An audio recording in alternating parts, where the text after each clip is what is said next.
ones. Hello, noble ones.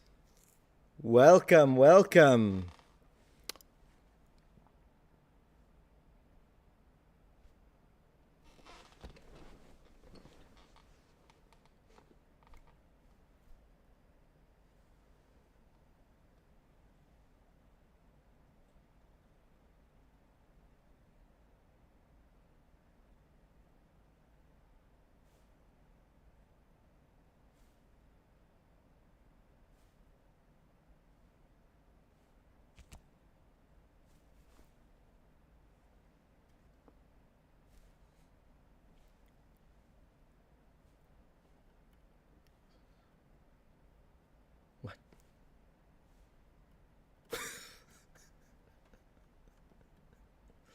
Uh,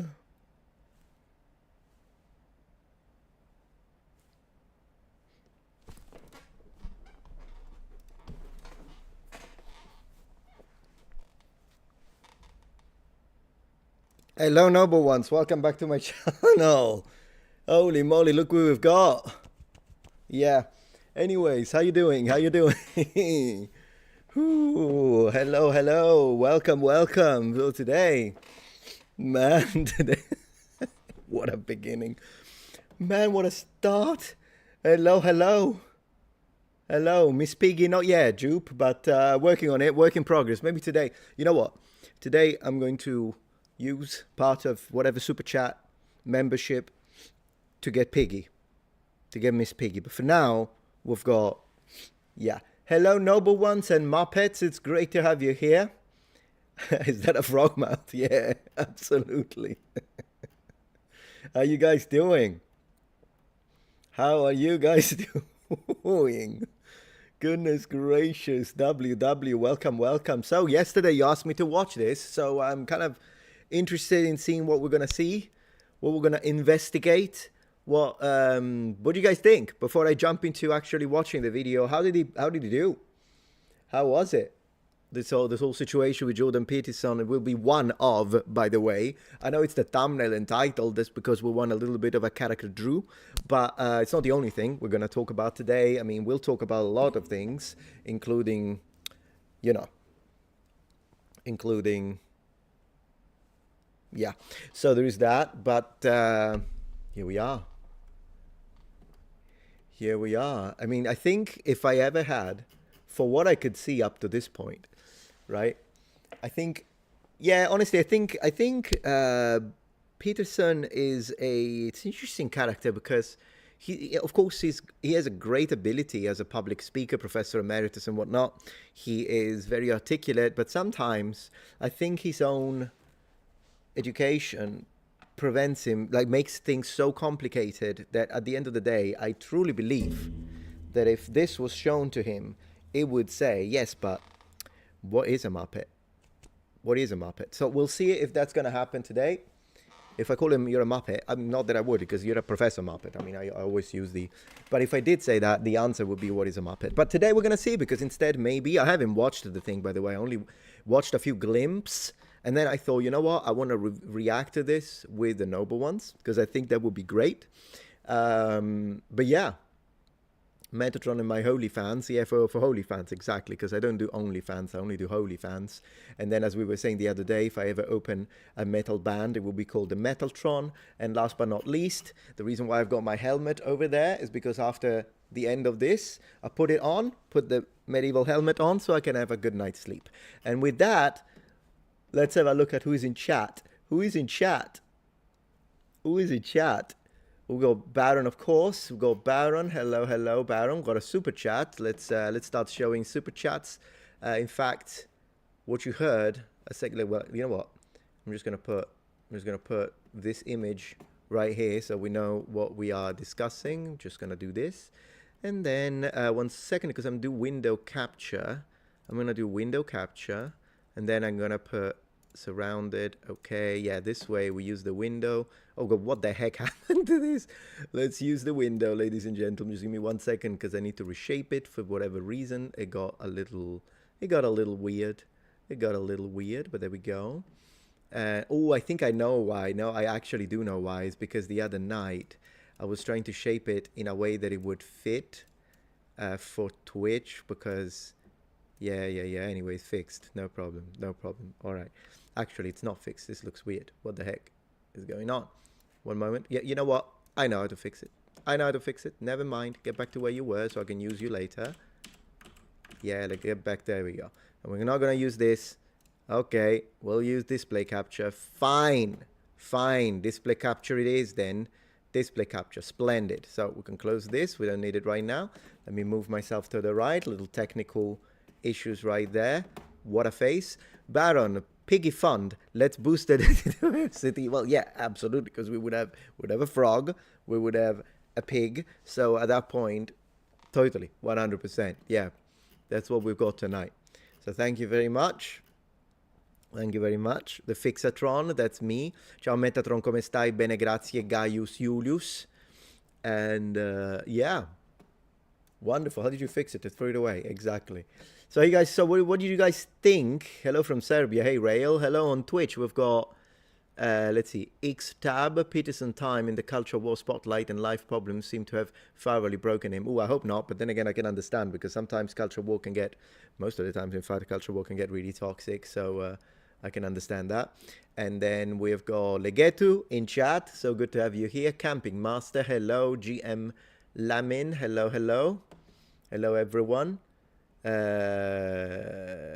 that's strange, Lobo, that you say that. I don't know if it's a joke. Maybe it's a joke, but you're saying, hello, Noble One, what is happening? I haven't seen you live in ages. I go live every day. 4 hours a day. So how haven't you know? Maybe you're not getting notification, or maybe you're joking. Maybe it's a joke. I don't know if it's a joke, but maybe it's a joke. Scythe says, hello from Ecuador, my dude. That's very cool. We've got someone from Serbia. Can't read your name. Ktain. I don't know how to read your name. Hello, Noble Ones.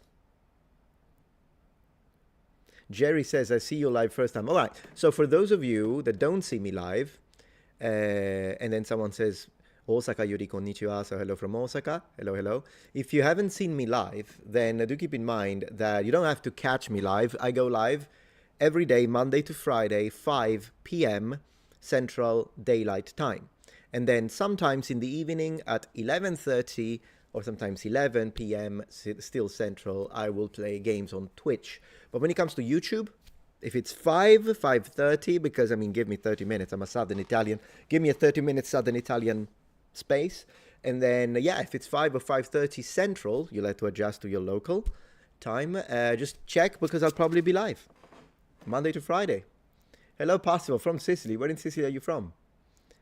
Hello, Jasper Owens. Thank you so much for gifting a membership. Man, you're always so supportive of the channel. I really appreciate that, Jasper. Thank you so much. Appreciate that. Thank you. Hi from Chile. Hello, Marcelo. It's good to have you here. Hello from Portugal, the darkest white. Hello, hello. It's good to have you here, guys. From Albania, says JX. You're from Palermo. Me too. Passival, you're from the same city then. I'm also from Palermo. And look at that. Jen T. Maxi just received a membership. Isn't that lovely? Isn't that lovely? So for those of you who are either receiving gifted memberships or are deciding to get members and support the channel, then just letting you know that there will be 30 minutes during this stream that will be entirely dedicated to members in chat. So just stay until the end, because there will be a section where we'll do that for members so that you guys get a chance to just have a one-on-one. And we're going to talk. We're 1 to 526 actually right now. Members, thank you so much, by the way, guys. I really appreciate the growth of members. Has been amazing. Hey, Mitch Sup says hello from Romania, and I'm going to tell you Cefac. All right, thank you, Ray Gonzalez, for being here. Ray Gonzalez is like super supporter of the channel, massive supporter of the channel. Never going to forget your name, I can tell you that much. If you look at, he has been gifting membership like insane. Thank you so much. If you look at pseudo-intellectual in a dictionary, you will find a picture of Peterson. I do think he is, I mean, he is intelligent. Even if you don't like his position or his politics, for instance, which is usually where it goes, I don't think anyone can deny that he's very intelligent. It's just that I think that, honestly, sometimes he tries to articulate things in such an awe-inspiring way that it does happen that it backfires. That's how sometimes he will say something in a way, and I'll be like, you know, that sounded amazing. Like, that sounded wow, the choice of words and whatnot.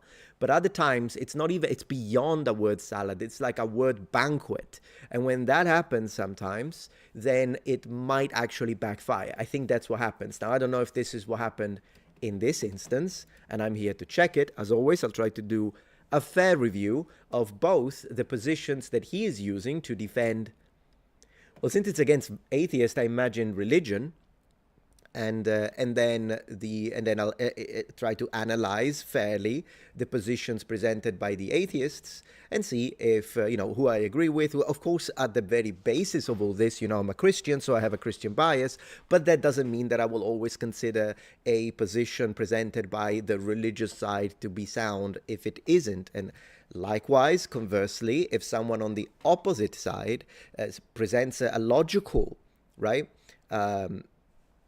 discussion, debate, point, prompt, and the logics checks out, I can disagree, but I can still see that's a very good counter argument. So that's what I'm here to do. And then perhaps when some positions are raised, I will share with you what my positions are when it comes to that.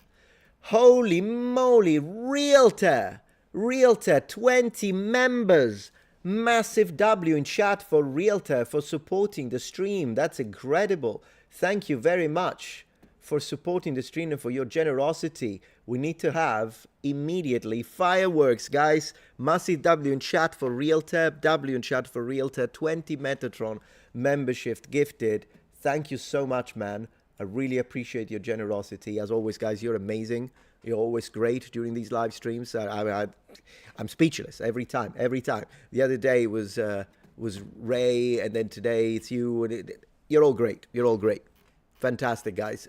I really appreciate that. Look at all these people receiving all the memberships. That's wonderful. Thank you so much, guys, for the support. All of you, I really am grateful. Anyone, whether you gift 1 membership, whether you gift 100 membership, I'm grateful and really, really thank you. But thank you for your generosity, Realtor. I really appreciate that. Thank you so much. Big start. Yeah, big start. It's definitely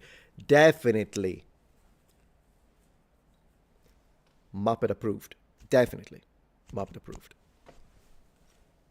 Hey, Tiger Star, good to see you in chat today. How you doing? Thank you so much, Giovanni Agnelli, for the super chat, the support. Metatron, long time lurker, but I love your critical thinking and reasoned arguments. Fun from the UK. Bravo. Thank you so much. I appreciate that. Let me tell you one thing about this word, by the way. Since it's an Italian word, you're using it correctly. Just one thing I noticed when I was in the UK many years ago, was living there. I did notice that sometimes British people, and maybe Americans do it too, you say bravo, but also in the case of a woman, if it's a woman, if it's a girl, it's brava. It's just wanted you to know that, just in case. So with me, it's fine, but there are situations where I've heard Anglophones do that, and it's brava. It's brava if it's a girl, and it's bravo if it's a boy. It's not a complicated thing, but I just wanted to share that with you.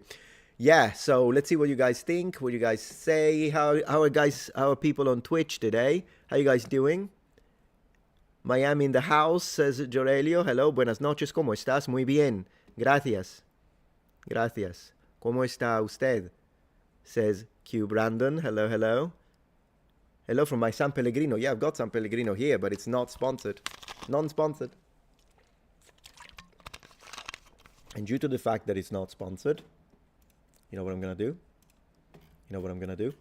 Because it's not sponsored. And so I'm going to put it behind glass. How about that? Haha! Man, now I can have a product that is not sponsoring me because they're Muppets. That's why they don't sponsor. They should sponsor me, but they don't because they're Muppets. And then I can do this. Okay, I'm not going to do that, really, but I thought it was funny. Because someone made a horrible mistake. Someone made a video, several videos, in fact, that teach you how to use these plugins, and now I'm obsessed. That's where we're at. And so I'm going to use a lot of plugins today and forever, and there's nothing you can do to stop me. Not to mention the voice plugins. So yeah. We're going to have a good time. So let me read.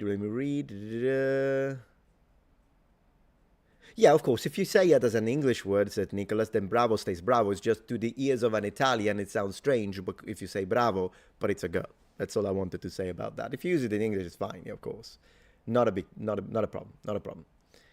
Okay. So take the wrapper off. I mean, that's a low tech. That's a low tech solution, my friend. I'm high tech. Hey, Craigenford, good to see you here. Good to see you here. He never says with absolute certainty. Yeah, I guess that's one of the characteristics. Yeah, it's one of the characteristics. So Craigenford actually presents an interesting question, which I think we'll have to address during this video, which is, do we really think Jordan Peterson is a Christian? I don't. I don't think he's a Christian. I think he's a theist, but I don't believe he's a Christian, but we'll see. I think that's also part of what sparked this whole controversy, because I believe that initially the original title, since we're going to start talking about this, the original title of this episode was not Jordan Peterson versus 20 Atheists. It was one Christian versus 20 Atheists. But the title has been redacted. I don't think any Christian on green planet Earth would ask people to say, no, don't call me a Christian, actually put my name. I don't know. Which Christian would do that? No, he is a theist. I have to leave a space between a and a th. So I do believe he believes in God. Which God? That's kind of beyond my pay grade at that point. I don't know. Yeah, there is a certain level of idiosyncratic. Yeah, because again, I think he complicates everything, so he's going to complicate his faith as well. But it's his faith. I mean, it's his thing. So, yeah, there we go. So Jasper Owens is also asking. I think a lot of people will have this question. And I really don't think it's not even a matter of real versus false Christian, which is something that I often present as like when I see someone who says, I'm a Christian, and then they say or do something that is so antithetical to the very core principles, not the little side notes of doctrinal elements that we can have a little conversation, but at the end of the day, they do not constitute the basis in order for you to be considered yourself a Christian. No. I'm talking about sometimes there are people that, like, if you don't believe in Christ as God and you don't believe in the resurrection, you're not a Christian. Like everything else around it doesn't matter at that point. So then we can discuss real or false. But in this case, I don't even think it's a matter. I don't think he identifies as a Christian whatsoever, which is, of course, it's his prerogative, obviously. But I don't know why. It seems like there is a problem with this video, and I really want to watch it. So we'll have to see. No, I'm not ignoring any super chat. I was just talking a little bit, but I don't ignore super chats. I always read them. So I'll absolutely check it out. 1 second, please. Thank you for your patience, my friend. And there we go. So yeah, there are a few other, in fact, super chats that I would like to read now. So let's go. As always do, remember, we've got a piggy fund going. We've got a piggy, Miss Piggy fund. And let's see. Are you planning an update on the 9th Legion being found? That could be interesting. It's just that my original video on the 9th Legion did horribly. It was like a 10 out of 10. So at this point, I could do it during a live stream, okay? I'll do it during a live stream.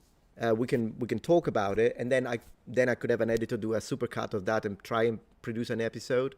It's just that I don't expect it to do well, unfortunately. Evening, Signor Tron. Evening, Decand. Good to have you here. And I believe... So what, and Philip says, so what's the deal with the Jordan Peterson versus 20 Atheists? Sounds like market stunt video. Well, it's what they do on this channel, Jubilee. It's a very successful marketing technique, really, because they've got 10 million subscribers and they've got a lot of views per video. So what they do is that they do this all the time. One liberal versus 20 conservatives, one conservative versus 20 liberals, one Christian, but one atheist versus 20 Christians. That's what they do. Thank you so much for the piggy bank, Random. I appreciate that. We're gonna get another Muppet if you're not careful. But yeah, we already have Muppet number 1. As you can see, I said it. The other night I said, guys, if we reach to whatever it was, $30, I am gonna buy the Muppet, and I got the Muppet. And because we actually put together $80 that night, I've also got a Muppet book. So yeah, when I say something, I do it. So tonight there is a specific thing about super chats dedicated to Miss Piggy. Thank you. What is your character race and class in D&D? Currently in my Baldur's Gate 3 run, it's a drow. I'm playing a drow.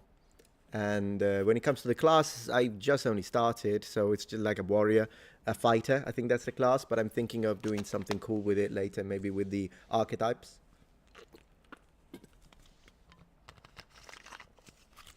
I understand that. So good. Okay. So here's another one. Because I like that we are starting, when I do the supercut of this that we are doing now for a video, I'll basically begin the video from when we actually start watching. But during the live stream, I think it's a great opportunity to first hear what you think and discuss a little bit. Then we watch, and then we'll discuss more, and then we move to the next item of conversation. And yeah, you were saying, Oxalate is saying the main problem in the video is a few people that go in trying to gotcha him. Yeah, that is the problem. And I have heard, I don't know if it's true, so that's another thing we're going to check today, but I have heard that the way this was edited was done in order to make him sound worse than he is, Jordan Peterson. But we'll see. I don't know if that's true or if it's like a conspiracy. It will be easy to tell because I'm an editor myself. I've been editing for 12 years. I can spot jump cuts immediately, but I think you can too. So we'll see how that works. Okay, so we're going to do that.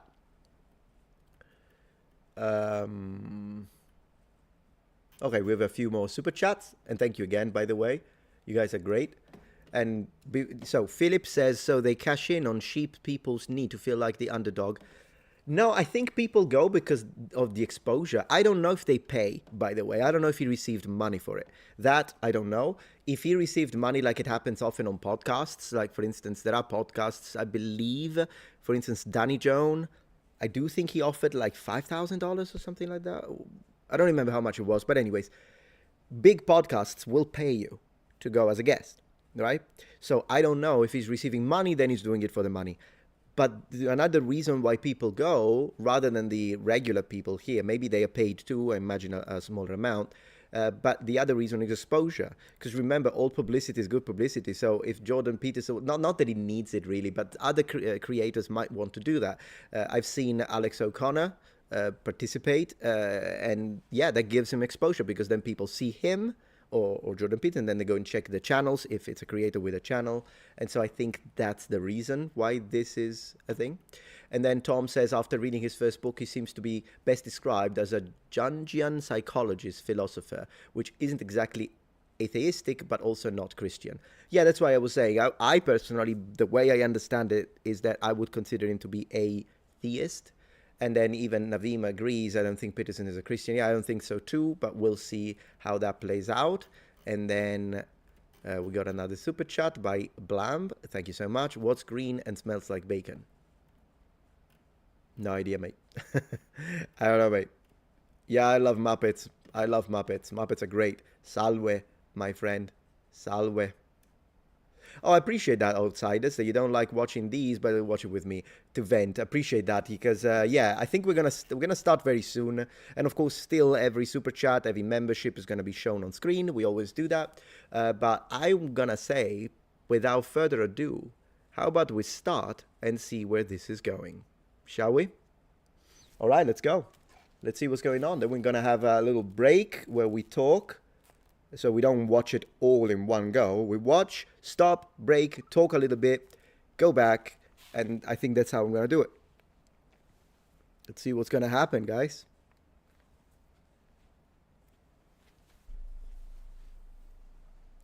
Oh, that's an interesting thing.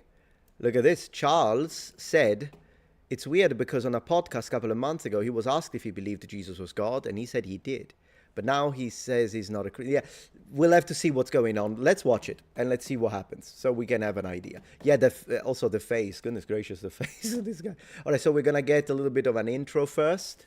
So let's see, I think this is from like later on the video type of stuff. I do that too. Let's see. You're a Christian. You say that. I haven't claimed that. Oh, what is this? Is this Christians versus atheists? Don't be a smartass. Either you're a Christian or you're not. Which one is it? You're really quite something, you are. Aren't I? But you're really quite nothing. Right? You're not a Christian. Okay, I'm done with him. Okay, so this was the part. I can already analyze this, by the way. There is a lot to say about this very little extract that we're getting at the beginning. And I think I'm going to do just that. Before doing that, I want to thank Philip for his super chat.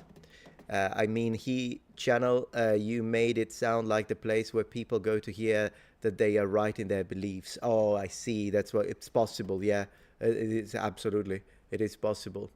Have I ever reacted to tech history? No, not yet. I might do that. Okay, so right. So what do we think about this? And there is one thing I wanted to say, one moment, because there is one thing I read that I thought was good to bring up as... Yeah, I think someone was, I can't find it now, but I think someone was saying how the Canadian government has been trying to censoring him. Yeah, of course, I'm a freedom of speech guy, so at that point I would support him, because I don't think anyone should be censored. So there's that.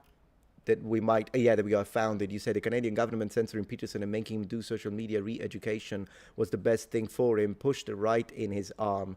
Well, no, I understand that. Yeah, sure, because it's, I just can't stand any form of coercive government interaction with people's freedom of belief. So there's that.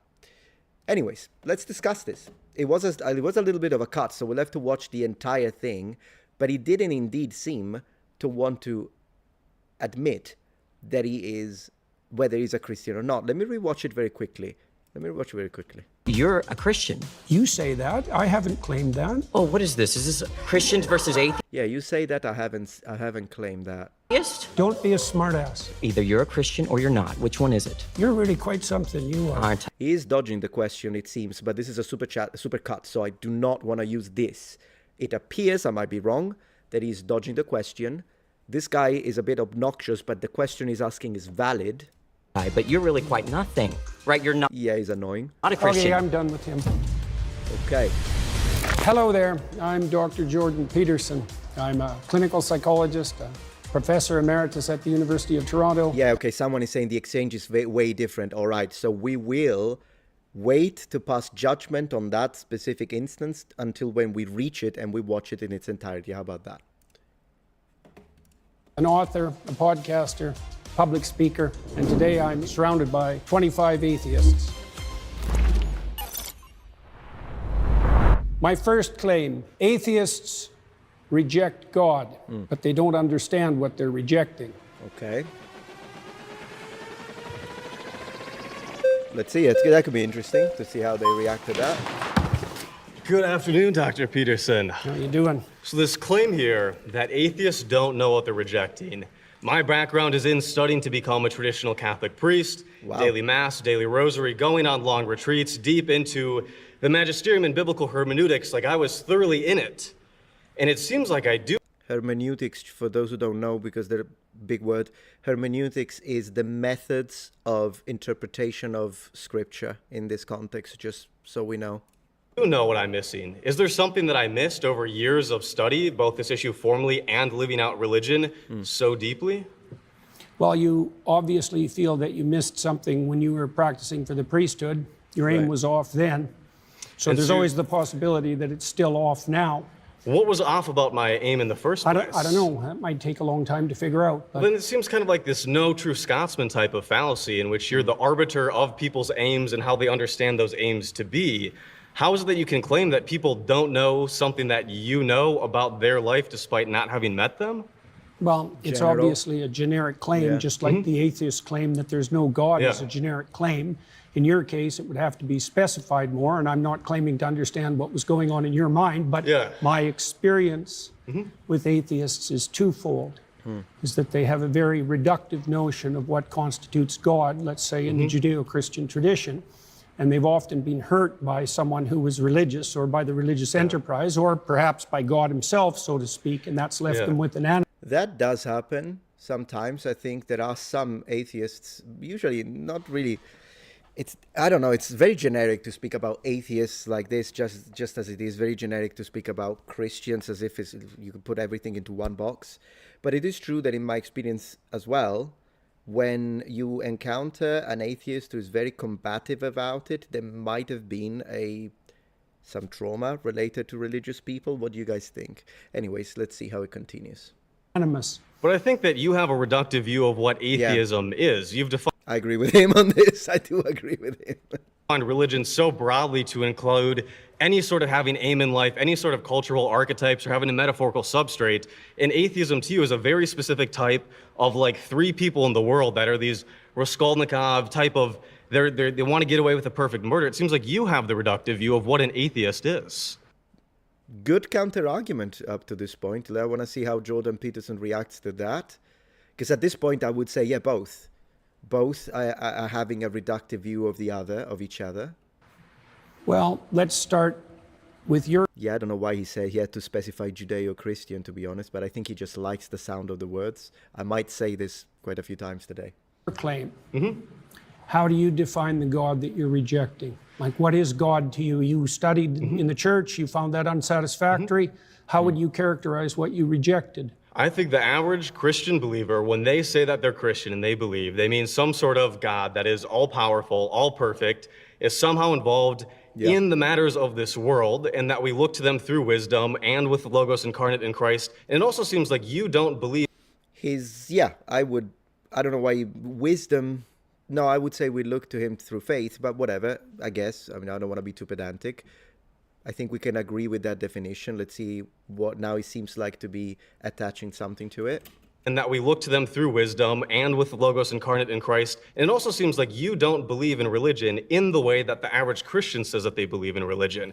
And there are as many gods out there as there are believers, because everybody has mutually exclusive and different views of what God is. So it seems Well, like... if everybody had mutually exclusive views of what God is, no one could speak to each other.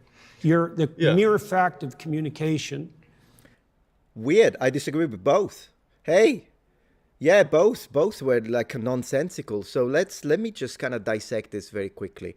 So already one thing that this guy here, I don't know his name. I'm sorry, I don't know his name. But let's see.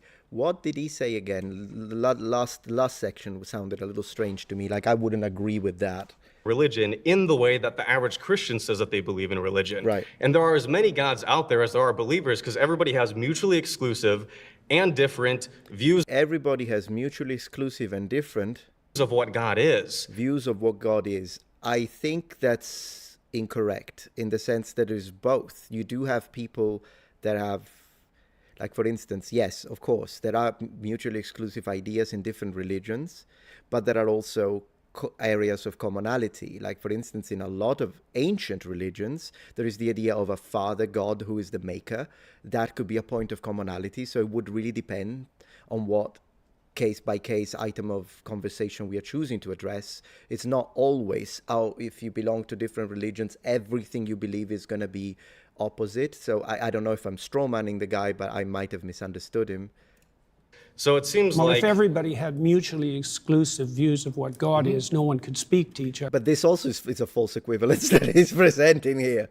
Because now he's saying, yeah, but if people have mutually exclusive ideas, then we can't have a conversation. But that's a strange connection to make, because people do have, I mean, that's what you're doing here. You have mutually exclusive ideas. I think you're a theist. He's an atheist. You're still having a conversation. So I don't know. Here we are. Let's see. He's saying how any person defines God is different from everybody else. But that's not necessarily true, because again, if I am sitting next to someone who is a Christian, for instance, and we say something, it depends on what we say. Because if we say, I don't know, God is good, I don't think there is going to be any Christian in the room, regardless of the denomination, who's going to say, actually, unless you're like the demiurge, someone who follows that kind of thinking. But I mean, it's very specific, isn't it? But then if we discuss some things that may be more detailed into how we define God, then yes, we can find difference of opinion. So I think it really depends. But yeah, it did sound a little bit of a word salad, but we'll have to see. So interesting, Craig says, I think the premise is wrong that atheists reject God. Many just don't accept the concept of a God. Sure, I mean, they're kind of similar in a way, but I understand how you would see it. You see it as a theistic approach to the idea. Basically, that's how I think you mean it. We've got a few super chats. Let's check them out, and then we continue. Let's see. Thank you, Decant. 100% Peterson thinks he's a Christian. He'll never admit it publicly. But that's weird. Why wouldn't he admit? Is he afraid of losing... It's a very strange thing to do. If you ask me, are you a Christian? I'll tell you, yes, I'm a Christian. You know, as long as I just say that I respect people of other religions, and I also respect you if you're an atheist, that's fine. But if someone asks me point blank during a live stream, Metatron, are you a Christian? I'm not going to be like, well, what do you exactly mean by Christian? Are you saying, because I didn't say it. So it depends on how you interpret the data analysis underneath the representation of hermeneutical. I'm not going to do that. I'm going to tell you, yes, I'm a Christian. Maybe he doesn't want to do it because he doesn't want to give people the upper hand during the debate. He's trying to block people from making a point. He always dodges the question, my opinion, because I've watched a lot of his debates versus comment. It's possible, yeah. I mean, sure, we'll see if we can reinforce this by the way he discusses it. True, indeed, both tend to be reductive. Yeah, that's the feeling I'm getting up to this point. It is interesting that Jordan Peterson seems to view atheism as mainly reject God instead of God. Yeah, so I understand. No, yeah, of course, atheism is rejecting all gods. Atheism rejects the concept of a God, not just the Christian God or the Jewish God. Atheists reject the idea of a God, regardless of the type. So there is that. No one of them dress good as Jordan. You are correct. Oh my gosh, Ray Gonzalez, I just saw that. Holy moly, this is a record. 50. Goodness gracious. Massive W in chat, guys. Massive W in chat for Ray Gonzalez for massive generosity. We need to get immediately the fireworks up for our dear friend Ray Gonzalez. Thank you so much, man. I always don't know what to say. That is incredible. So many people already received memberships. So I do want to say massive thank you again for your generosity, Ray. That was incredible. And for all of you who received memberships, do stick until the end because there's going to be a 30 minutes for members only. And do remember that every Friday I have a live stream mostly dedicated to members. So once again, Ray Gonzalez, thank you so much for your support. We got a few super chats as well that I want to check out. But once again, Ray Gonzalez, you're the man. Thank you so much for your support. Philip, to me, simple, real truth is God. Of course, I agree with you, but we also have to take respect and take into consideration the positions that are on the opposite side where people don't believe in it. So yeah, I agree with you. Absolutely. If you tell me this, I'll tell you amen, obviously. But yeah, it's fine if people have an opposing belief. Legendary. Absolutely. That was legendary. Absolutely legendary. Thank you so much for the generosity. Thank you, man. I really, really appreciate that. And thank you, Jaeger Manser, for the support. Jordan is pro-religion and pro-Christian society, but he's not a practicing Christian. It's interesting. Okay, that's probably what it is. I think he takes the idea of conversion so seriously, he isn't ready to convert like his daughter. Ah, I see. So did his daughter become a Christian? We're going to go deep into the law here, I think. And thank you, Miguel. Please review Peterson versus Matt Dillon Hunt. I will. Absolutely. We can, if this goes well and you guys enjoy me talking about Jordan Peterson as well as other people, of course, then we will definitely continue on that direction. And Rise of Azazel, thank you for the support. Atheism isn't necessarily rejecting a God, it's just not accepting a God. So you don't like the word rejecting, that's fine. A simple but important nuance is non-resistant non-believers. I understand that, so thank you for sharing that position. Yeah, a lot of Christians are shy. I can understand that. I'm definitely not one of those. TY, thank you for the support, because in my culture, atheism almost always mean reject the existence of gods, divine immortals and Buddhas. I would say that also is part of it. But as we said, maybe reject might not be the best word. We can go deeper into that. Valentine Puppy, thank you. There is a God. We are separate but one. And we, of course, respect your position and thank you for the support. To me, there is only one, and but that's that. It's fine. We can all we're all here. Thank you. Yeah, truth is not the opposite of lie, as the answer is in the eye of the beholder and not factual. Sure, but I mean there is only one truth. At least that's my belief. There is only one truth, and then there are a lot of different paths and interpretations of that truth, particularly when we don't have direct access to the truth, but the truth remains one, is my fundamental belief.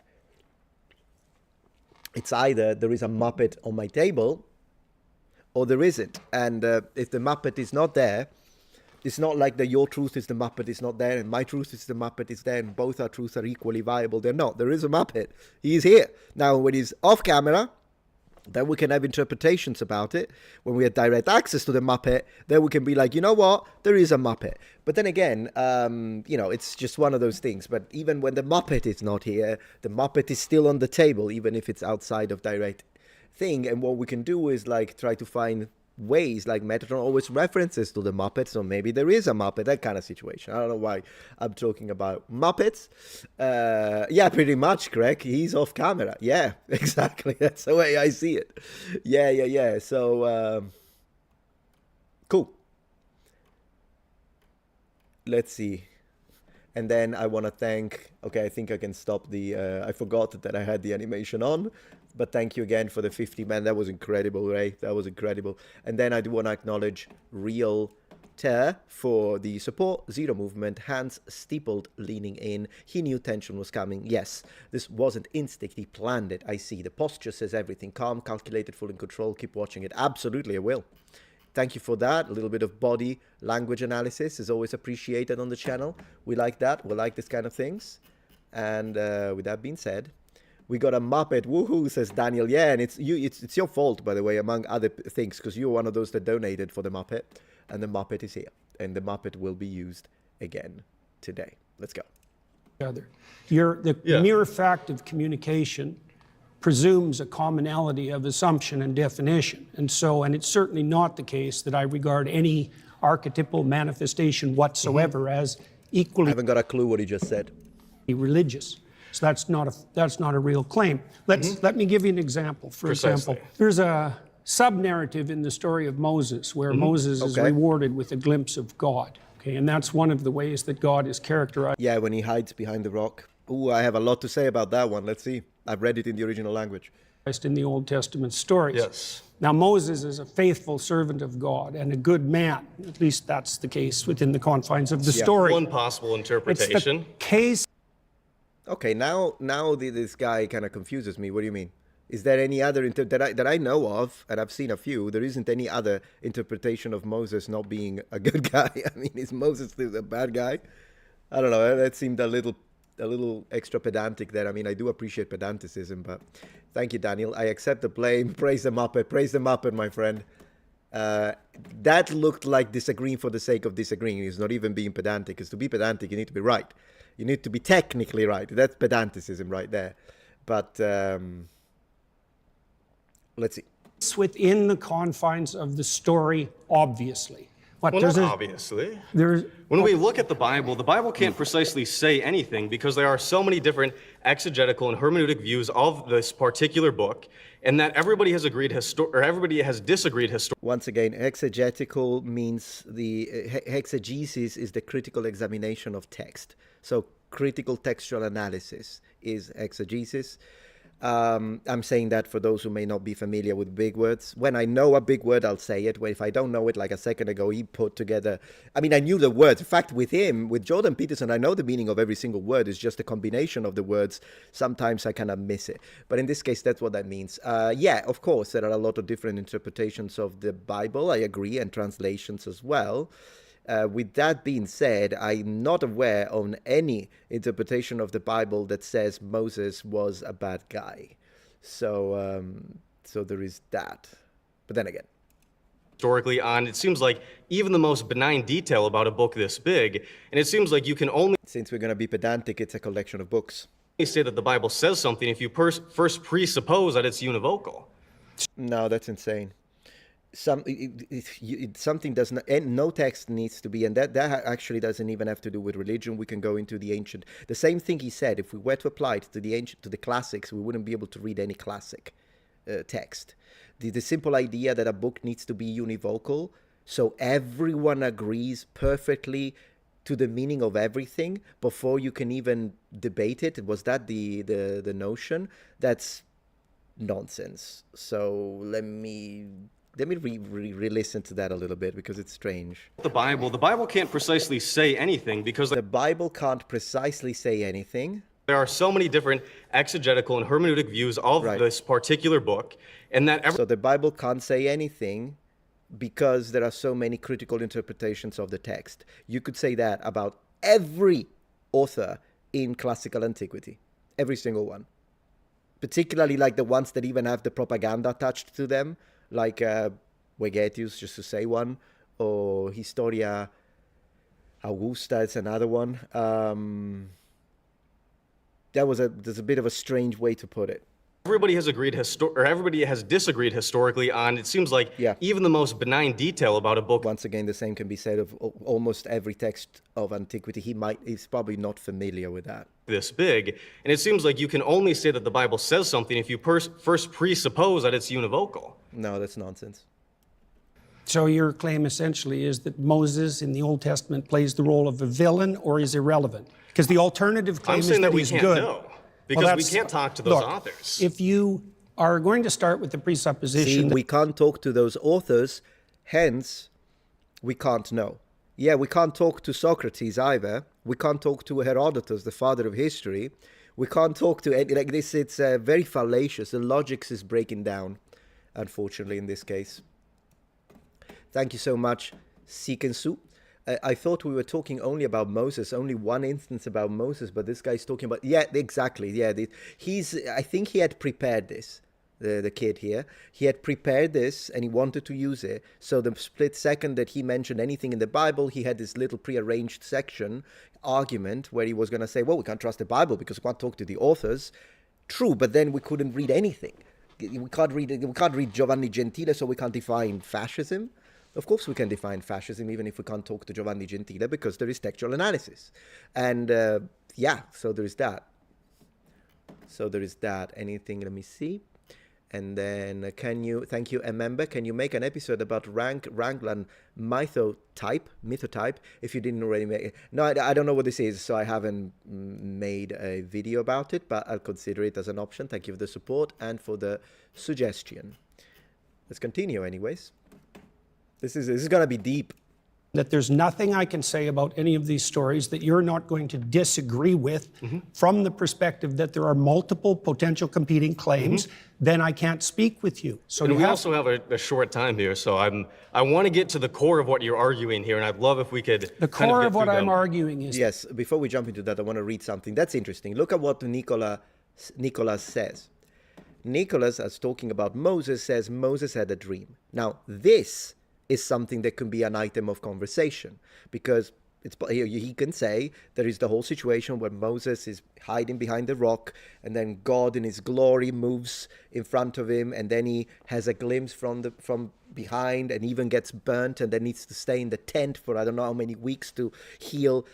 You could say that you could interpret it as, no, Moses had a dream, although then again, if you look at the fact that this continued for weeks and he had a burnt, I would use that as a counter-argument to tell you the way we interpret the story, whether you can tell me you don't believe it, fine, but the way we interpret the story, it actually makes more sense that he actually did see God rather than thinking it was a dream. But this is something that could be discussed just like we're doing now. Well, what I found strange is that he seemed to have a problem with Moses being a good man, but inside there is no way to argue against that, I think personally, in the way the story is explained, which is why I don't have a problem with him disagreeing on some aspects of the Bible and the way the stories are told.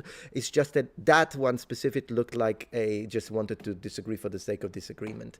Thank you, Jesse. If you want, look up Pragmatic Theory of Truth and imagine Peterson's idea of God as a sort of story we negotiate collectively in a sort of dialogue with existence beyond the individual and reason. Fine, but if the position is that God is man-made as a way to discuss, then it's not a theistic position. So as long as we know that as long as we are clear about the position, because the positions are opposite. Either God was made by man, or man was made by God. These are two mutually exclusive positions, and one cannot stand in the presence of the other. It's either one or the other, and you've got to pick which one you want to claim at one point. Peterson is a McDojo master. It's not a joke. McDojo. I've never seen him do martial arts though. So there is that. Cool. We're gonna have some good discussions, I think. Yeah. And by the way, thank you so much, everyone, being here, and thank you for sharing your ideas. Thank you. That atheists reject God, but they don't understand what they're rejecting. So I'm trying to give you an example of what's being rejected and its complexity. Okay, so God rewards Moses with a glimpse of the divine. So this is a definition of the God that atheists are hypothetically rejecting. A possible one.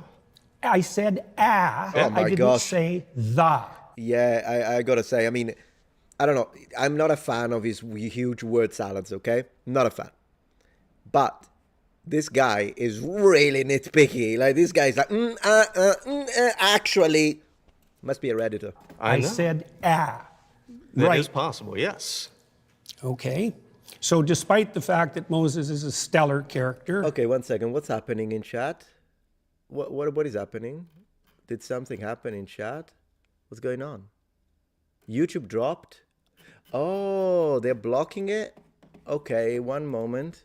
One moment, please. Did they strike? Did they do a copy claim? Belonging to someone?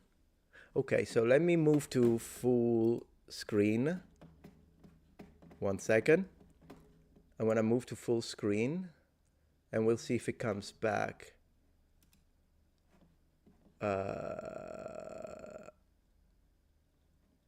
Let's see if we should be able to come back soon.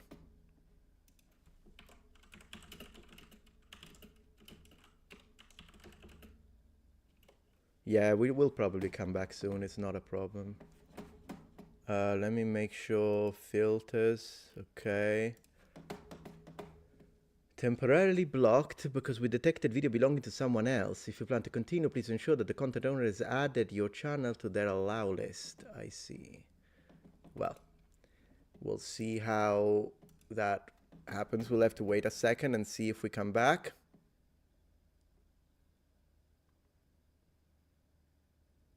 Okay, let's see if we come back.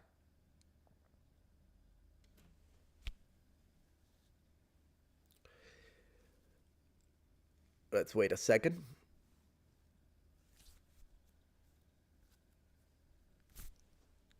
Let's have a look.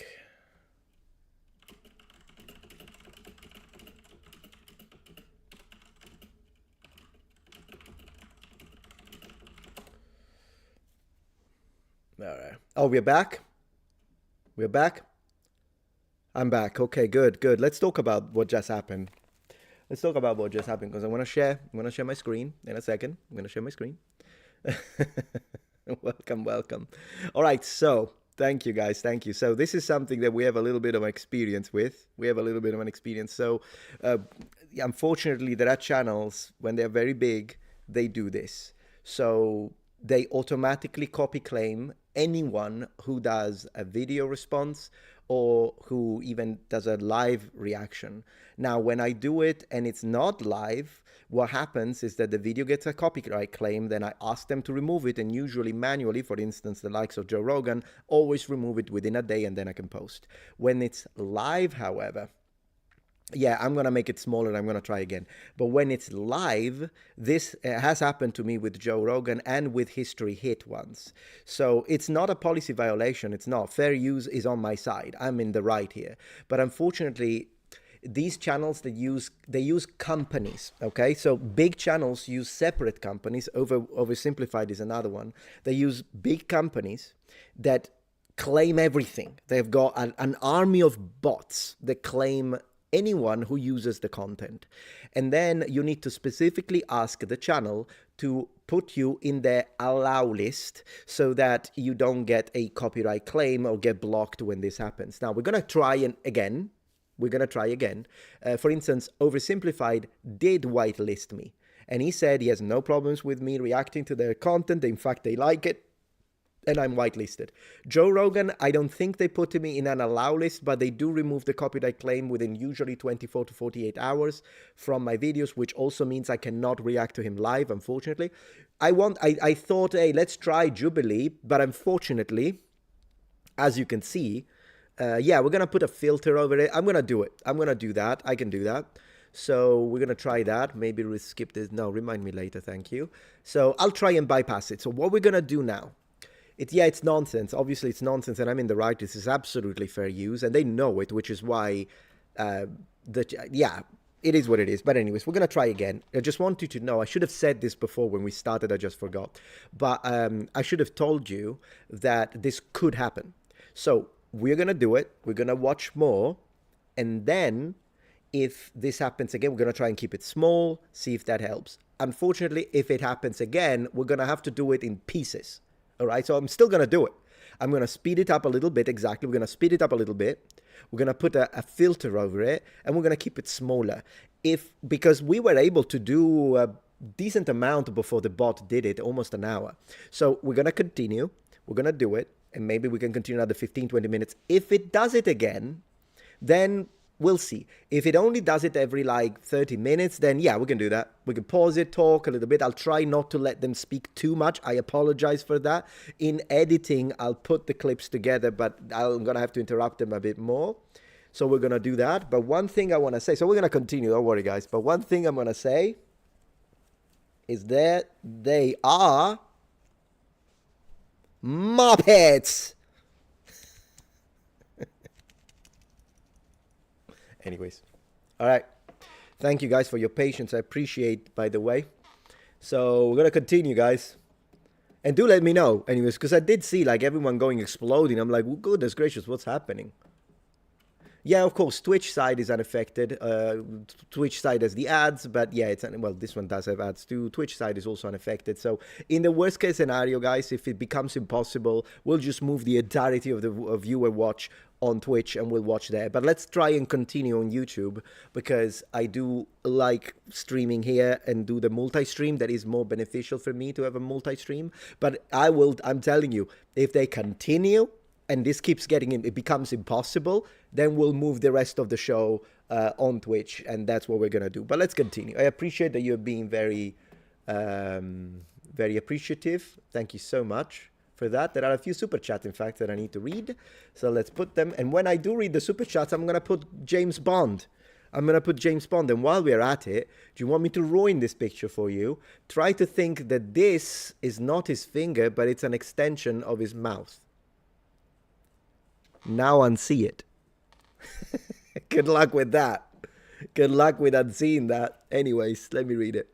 Let's see. We got the Muppet. Accept the blame. Yep. Can make an episode. We read that. Okay. Use 1/3 of the video screen on video. Yeah, we'll do that. Thank you. Letting chat know. Twitch side. Yeah, we said that. Okay, great. So let's get back to live chat, guys. And let's try it again. Woohoo! You're not going to stop the Metatron. In fact, I should say that. Man, I should totally say that. I should totally say that. We need the Metatron voice on this. We absolutely need the Metatron. This is a perfect moment, guys, to use the Metatron voice. Metatron shall not be silenced. You Muppet. How about that? How about that? We got Golden Axe as well. Golden Axe is great, by the way. I've got a great Golden Axe. PlayStation 2 music, fantastic. Anyways. Okay, so it's smaller. Let me see if I can do something with the image. Thank you so much, guys. I ruined 007. I apologize for that. I apologize for that. So let me see. This is the display capture. Let's try and add a filter to the display capture very quickly. Or maybe I can try user-defined shader. Yeah. And then we could try and add.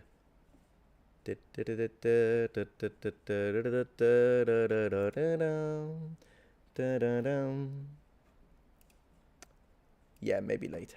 Okay, we'll try messing with the filters afterwards because I don't want to spend too much time doing that right now. We'll test it like this first. Picture in picture to scale it down, use display capture. I am using display capture, yeah. But it's already smaller. I mean, I could do this. I could literally do this. Okay, we could keep it like this. Reverse it. Yeah, let's try. Oh, sure. Let's go. Transform it. Flip it. Flip it. Let's see if flipping it does it. Ooh, that's funny. Let's flip it. Yeah. What I do? We're gonna flip it. We're gonna do this. How about that? All right. I'm gonna make myself huge, and I'm gonna be like, wow. Help me! YouTube is I need help! Ah! Oh my gosh, okay, I'm back. YouTube, stop it! Okay. Alright. Let's give it a try, guys. Let's give it a try. Let's see what happens. In 3, 2, 1. And he's had a long and difficult life and can withstand a lot of difficulty and travail. God puts him between two cliffs so he can just see a crack of what's in front of him. And when God walks by, he allows him to see his back. Okay, so the implication of that story is that the divine is fundamentally 1, 2, speed. Yeah, let's increase the speed as well. We it's like an operation here. unknowable. It's a pinnacle experience, and that people in their finitude have to be shielded from a comprehensive vision of the basis of reality. Well, that's not. People need to be shielded from a comprehensive basis of reality. That makes zero sense in my mind. It was already complicated to understand it. Now I've got the I'm rolling with a disadvantage dice. Metatron flips out. Yeah. Metatron flipped out. Absolutely. Okay, cool. Let's go. Let's continue anyways. Let's go. Not the God that's defined in that manner, right? It's not a simple personification. It's not a simple old man in the sky. It's something that in its essence is unknowable and overwhelming. And that isn't, in my experience, the God that's defined by atheists who are attempting to undermine the story. I mean, it's the same claim, for example, that you're a finite creature and that you face something that in the final analysis is unknowable, and that you have to establish a relationship with it regardless of your inability to perceive or even withstand perceiving the whole. Okay, is there a problem with that? I mean, the problem is that when we look at, famously, when you've been asked, do you believe in God, the question becomes, what do we mean by God? And in the Bible, it's not even clear the biblical authors know what God is, because Yahweh has historically emerged from an early storm god, a deity that doesn't exhaust the category. Now I'm gonna. I just want to give a premise. I did not understand. The way he framed it now sounded like a word salad. I haven't got a clue what he was on about. But what he's saying now, we need to reapply his own critical thinking onto himself, because now he's speaking about the tetragrammaton, Yahweh, right? I'm going to put myself full screen for a second. He's talking about the tetragrammaton, and he's saying, oh, it derives from a storm deity that is not even God. Wait, that's one interpretation. So you just said that it depends on the interpretation and whatnot, but that's only one. It's like he said that you can't just claim to have one interpretation when you read the text. Oh, is it gone? Is it gone again? Again. Oh, unbelievable. Unbelievable, Muppets. Error, your stream. I think we're going to have to continue it on Twitch. We're going to have to continue it on Twitch. Well, you know what? I think we're going to do just that. I'll wait. I'll wait.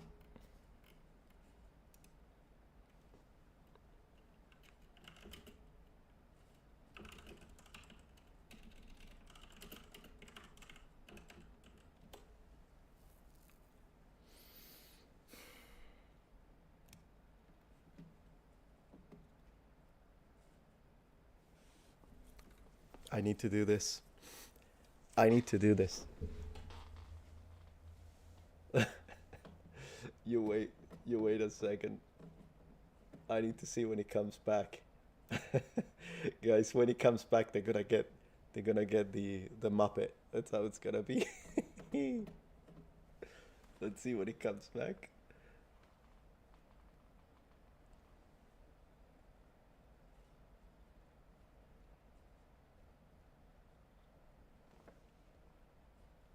How long do you think it's gonna take? Sorry guys on Twitch, but I gotta do this. It's just too funny.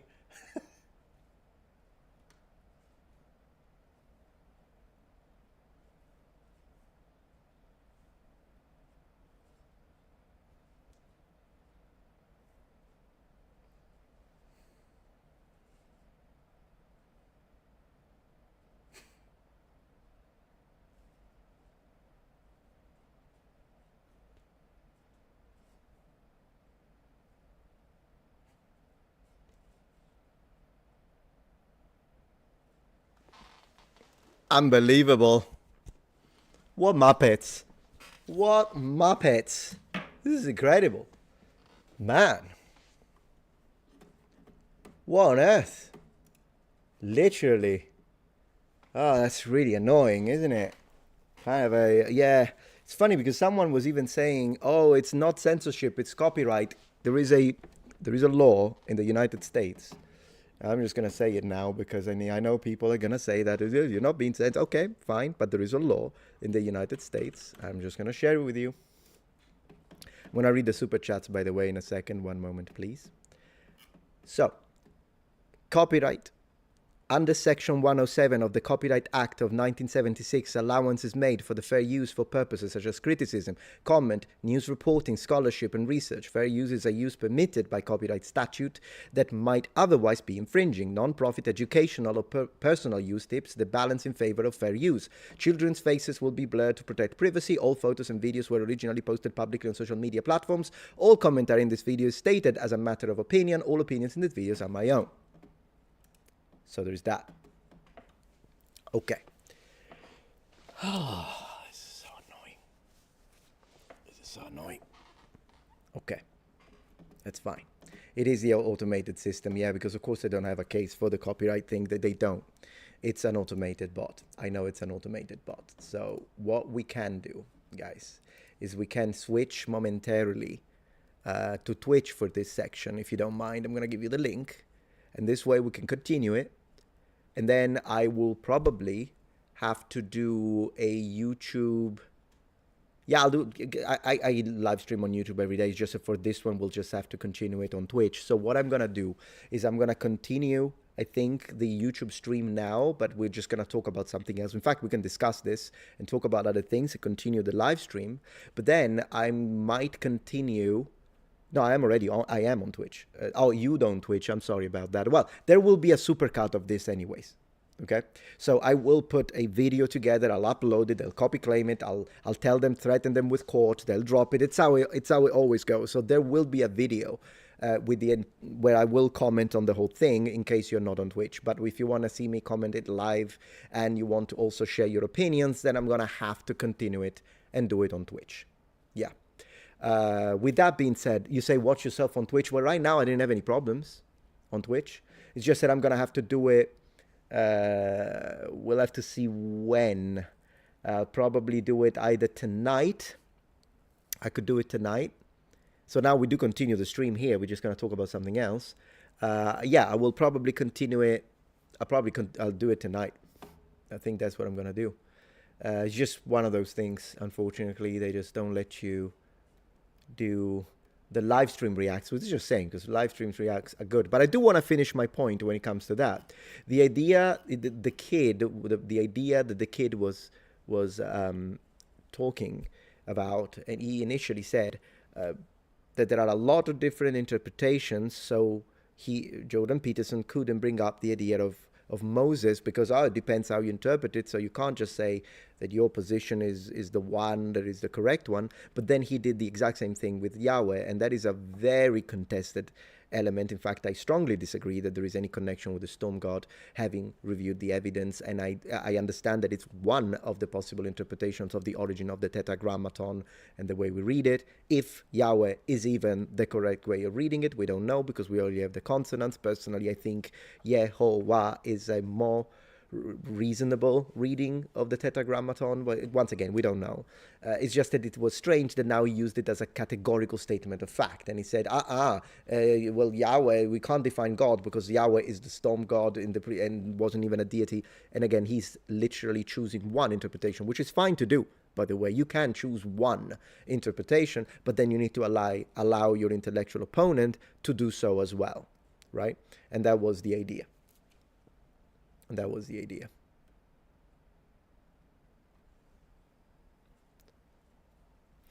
What if you put videos from other reactors, not Jubilee channel? I think it's still gonna find it, personally.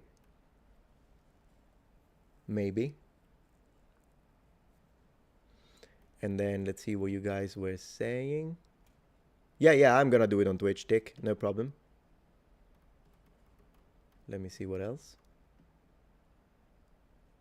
Dagus says, I will install Twitch only for you. Well, let me give you the link, by the way. So that, even for gaming, because I do a lot of gaming on Twitch, but we will use Twitch for this kind of reacts whenever I can't do them on YouTube. They're going to be done on Twitch. So it's good, I think, to have the option, right? It's always nice to have options. So I'm just going to put it here. For anyone who wants to check it out, it's over there. And yeah, of course, for those who don't have a Twitch and don't want to get one, I will get an edited video. It's just going to take a few days. So in the meantime, Twitch is fun though. I play a lot of games, so do come and watch me play. Thank you, Vadokam, for supporting the stream. And that's my Twitch, by the way, over here. I have kind of a strange face, but that's that. A lot of games, including old school ones. But yeah, so I want to show the super chat for the support. I'm very thankful. And by the way, now we can make it full screen, can't we? So let's make it full screen again. Yeah. Here we are. Thank you, Vadoksam. The way you attempt to come to truth in history is best on YouTube. I appreciate your presentation of your conclusions and methods is beautifully articulated. Thank you so much. I appreciate that. Very, very nice to hear you say that. Return of the Muppet. Thank you, Daniel. Metatron Gemini is his Twitch name, guys. Thank you so much for that. Metatron flips out. Yeah, that was me flipping out. All right. Yeah, okay. And thank you, Mr. Bra.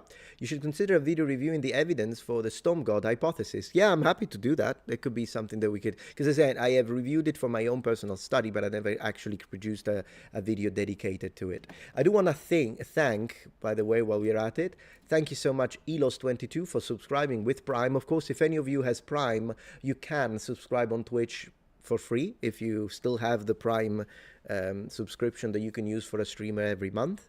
And that way you can watch Twitch without ads. So that's always an option. So thank you so much, anyone subscribing on Twitch. I really appreciate that. Very, very much appreciated. So we'll continue this tonight, by the way, on Twitch. Exactly tonight. We'll do it in a few hours. Metatron screen is mirrored, pretty much. Oh, yeah. No, I think I'm okay. Oh, this... Yeah, you're right. Apologies. It was still mirrored. You're correct. Let me change it. Transform, flip. All right, cool. Live chat. We need a new sub goal. You're correct, Camping. Yeah, we do need a new sub goal, doesn't it? I think maybe it will readjust on its own. We'll see. Looking forward to the stream on Twitch. Yeah, we'll do it tonight.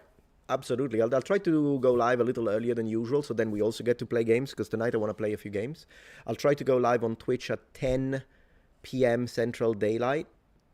And of course the VOD will stay on Twitch too. So if you're sleeping, you can check the VOD if you want, but do also keep in mind that I'll do a super cut for YouTube at one point. So that's happening. We're back, baby. Yes, we are. Yes, we are, my friend. Absolutely. Flip it back, Flipatron. Absolutely. Absolutely. Yeah, so I think I saw that. Okay. Let me have a look. They make it difficult to become a member on Premium. Do they? I didn't think it was that difficult. Starship launching in 3 minutes. Ooh, good to know. I mean, not exactly a game that I'm interested in, but man reading backwards. Yeah, exactly. Sorry about that. It's actually funny that it was still flipped.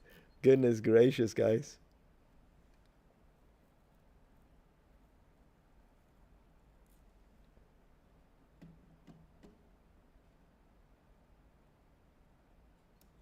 Aikijam asks a good question. And you're saying, would you give us your own definition of God? Well, that would be something that I would like to flip it to Hebrew. That would be something that I would like to kind of think about rather than coming up with a definition that quickly. But if I would consider him to be the maker, if I had to, the maker and our Heavenly Father, I think is a good, quick definition. So there's that. Unfortunately, a member, you're asking how can I send a link. I never click on links. It's a channel policy. So if you want me to watch a video for my own research or anything like that, just give me the title of the video. And if it's like an article, then that you want me to read, then you'll have to give me the title of the article so then I can look it up on my own. Anton asks, do you believe Jesus is God? 100%. Absolutely. Hey, you got a gifted membership, Veiled. Very good. Good for you. Good for you. I appreciate that. And in about 30 minutes, I think I'm going to start the members section. And then usually when we talk to members, since it's a lot less people in chat, we sometimes do other things at the same time. The other night, I played a little Heroes of Might and Magic with you. I actually polled the faction, and you guys decided Inferno, which I don't know how to play, and I was destroyed completely. Thank you for that, by the way. Really appreciate. And I might do something like that tonight too.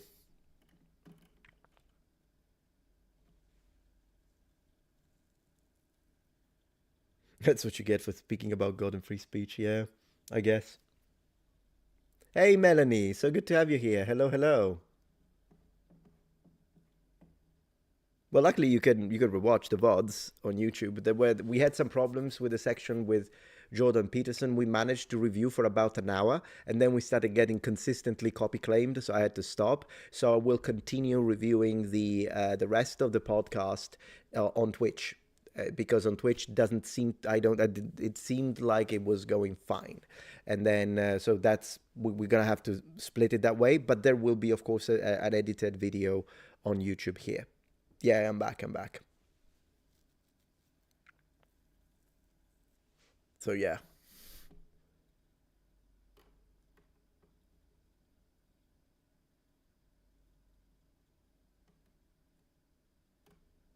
Let me see.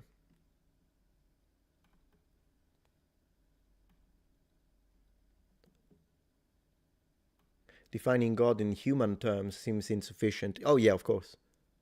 Absolutely.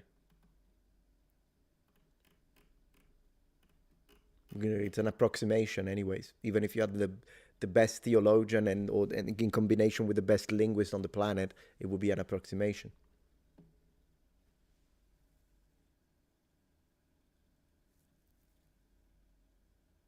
Let me see.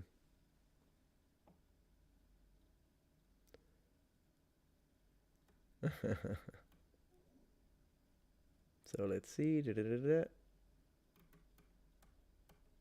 Looking at the chat. So Zayn asks, why logical people stop using logic when it comes to religion and follow blindly man-made religions? Well, it's because from my point of view, I respect your point of view, but I strongly disagree. Of course, I don't think that Christianity is man-made. I don't. I think Christianity is God-made. But of course, you disagree with that, and that's fine. When it comes to logics, however, I don't think that logic and religion, logic and faith are not mutually exclusive. In fact, we can discuss about doctrine. It can still make logical sense, something, and then sometimes there will be aspects of religion that I don't believe because they don't make sense to me logically. So personally, I don't think it's just similar to the idea of science and religion. Can science and faith coexist? Absolutely, because they're separate. They're separate things. And as long as the only way two ideas, concepts, or methodologies cannot coexist is if they are mutually exclusive. I know some of you will believe that science is mutually exclusive with God, but I don't think so. I personally don't. In fact, a lot of atheists that are also scientists, they say that they don't believe in God because they haven't seen enough evidence for them to believe, which means that if said evidence was presented to them, they would believe in God. So now, for me, that's the wrong approach, because I wouldn't use faith to build a computer. I would use engineering and science to build a computer. Likewise, I wouldn't use science to understand or reach God. I would use faith. But that's me. And I understand that, just to show you, and to me, this makes logical sense. So there is that. That's why I'm saying I don't think necessarily that if you believe you are not using logics, I don't see that. Maybe it's a fault of, maybe it's my bias, could be, but that's how I see it.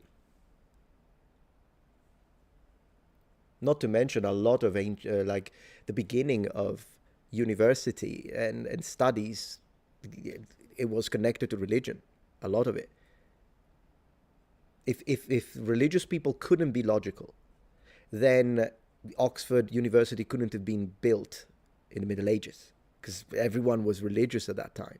And yet they could still use logics. And a lot of, given, I think in our day and age, the majority of scientists are atheist, or at least agnostic. I have a reason as to why, by the way. I do think there is a reason why. I might share it if that's something you're interested in.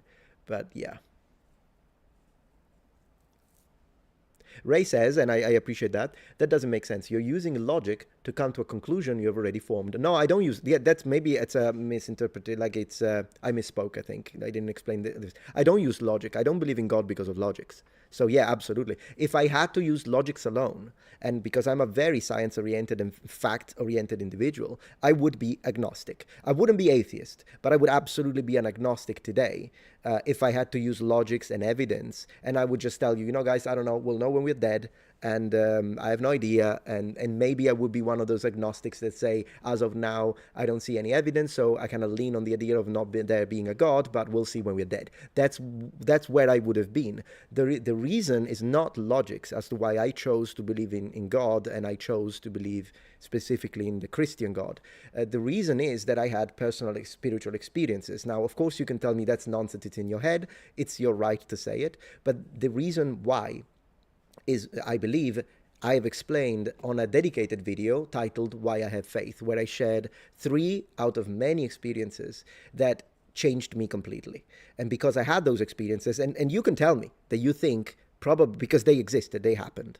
So if those things are in my head, they still justify. I don't think they are. But even if they were in my head, it's still true what I'm telling you. The experiences that I had gave me, without question, I believe there is a God. I have no doubt that there is a God and that there is an afterlife. But I can't use that for you. It's a proof for myself, but it's not a scientific proof. Because if this was science, that's in fact, I think, one of the major differences between proof within the sphere of science and proof within the sphere of religion. Within the sphere of science, something needs to be replicable. So I need to be able to tell you a theory or an hypothesis, and you need to be able to test it, and then everyone needs to be able to see the proof. That's how science works. When it comes to religious proof, what oftentimes some religious people call it a personal testimony, some people call it a spiritual experience, whatever you want. Religious proof can only be received directly from God to the person that asks, which means that if you ask me to prove to you that God exists, that's not how it works. I can't do it. I can't do it. Only he can prove himself to you. So the only thing then that's why the two don't work the same way. Once again, you can absolutely tell me that you don't believe that I've had the experiences I've had, and I respect that, but I can tell you that it's due to those experiences that I have now chosen, yes, Christ is King, he is God, he was resurrected, and he is an eternal God. And I believe that 100%. But I've also, because once again, it's due to these things that happened, and I've shared a few. Most of them I don't want to share personally. But with that being said, as N8 Utrira correctly says, it's a free world. You will never hear me disrespect you because you don't believe, and that's that. So that's how, and that's also why, by the way, I specifically choose to believe this God, but I don't believe in a Vishnu, for instance, is because I didn't have a spiritual experience with Vishnu. If I had had a spiritual experience with Vishnu, then I would now tell you I'm a Hindu, I guess. And so that's why I say that I don't use logics, because I don't think you can use logics to really reach God and become 100% convinced of religion. And that's how I see it. But I appreciate it, because I wouldn't have said this if you hadn't brought up your counter argument. So thank you for sharing your contrasting opinion. Badass friend says, huge respect that you are a man of science, but also believe in God with faith. Yeah, sure, I believe in science. I would never say, no, science is nonsense. I wouldn't do that, because, I mean, science works. I'm using science right now. I think it's stupid to say science is horrible. No, science is fantastic. In fact, if anything, our ability to even be capable of creating the incredible things that we do is because we are his children. We got it from him. He creates everything, and in a way, our way of creation is different. It's more of an assembling, but it's something we got from him. It's like a child looking a bit like the father. So science is absolutely a beautiful, wonderful thing, and I personally see a reflection of him in everything wonderful that we managed to create, or not me, I'm nothing, but I'm saying the incredible scientists that I truly respect, the things that they can do is wonderful. And that's why I love the scientific method. I love it. When they're like, no, we need evidence, we need sources, we need this, we need that. I love it. It's great. I just wouldn't use it onto God because he's outside the natural world. And the scientific method, this is the way I see it. To me, the scientific method works perfectly for anything that is inside this. This, look at it this way. It's as if we were inside a video game. If we are inside a video game has a set of laws. If we are inside Skyrim, right, there is a world. We all cohabit and coexist in this world. And this world has laws. And then we can study, right? Scientists are the ones that understand that there is a code. They understand there is a code. They study the code. They understand how it works. And the reason why I think they sometimes tend to go towards atheism is because they get so fixated on the code that they believe they get attached more into the illusion of the video game. God, in that respect, is outside the game because he's like the developer of the game. He's the developer of the game. So just like in Skyrim, you can be the best character, level 99. You will never be able to find the developer because he's outside. He's outside that reality. But the developer is still there. And he did create all of this.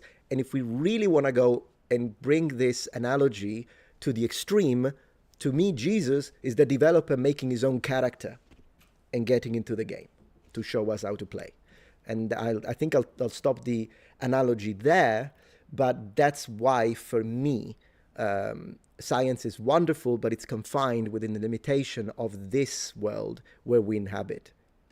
And in a way, it also helps us connect to questions such as the idea of, well, if time started at the Big Bang, right? That's a question that is often brought forth, and great minds have talked about this.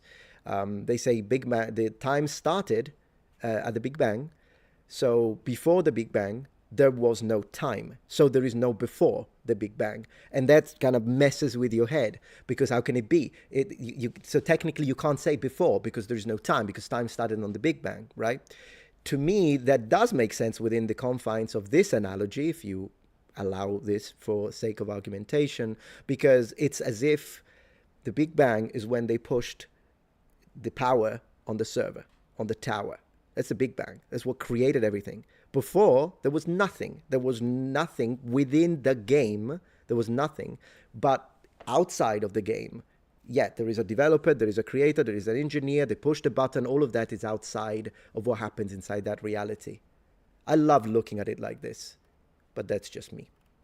And of course, some people disagree. I can see in the comments. Some people agree, and that's fine. Not a problem. Not a problem. Wouldn't it be cool, though? The idea that would explain why Jesus could do the miracles, because he's got access to the code, because he's the developer. I just love looking at it that way. I don't know what to tell you. I just love looking at it like that. So miracles are God adding mod packs, pretty much accessing the code. That's how you could see it, as again, within the analogy, if you will.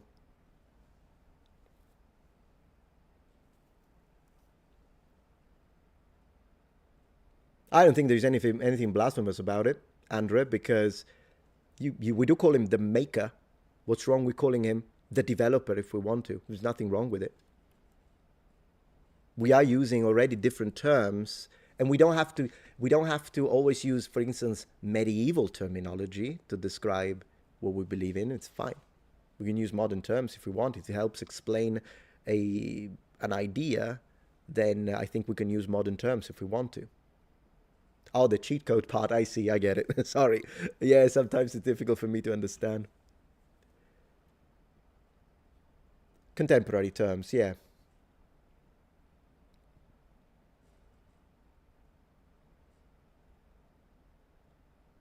Exactly, Anton, I agree with you. Yeah.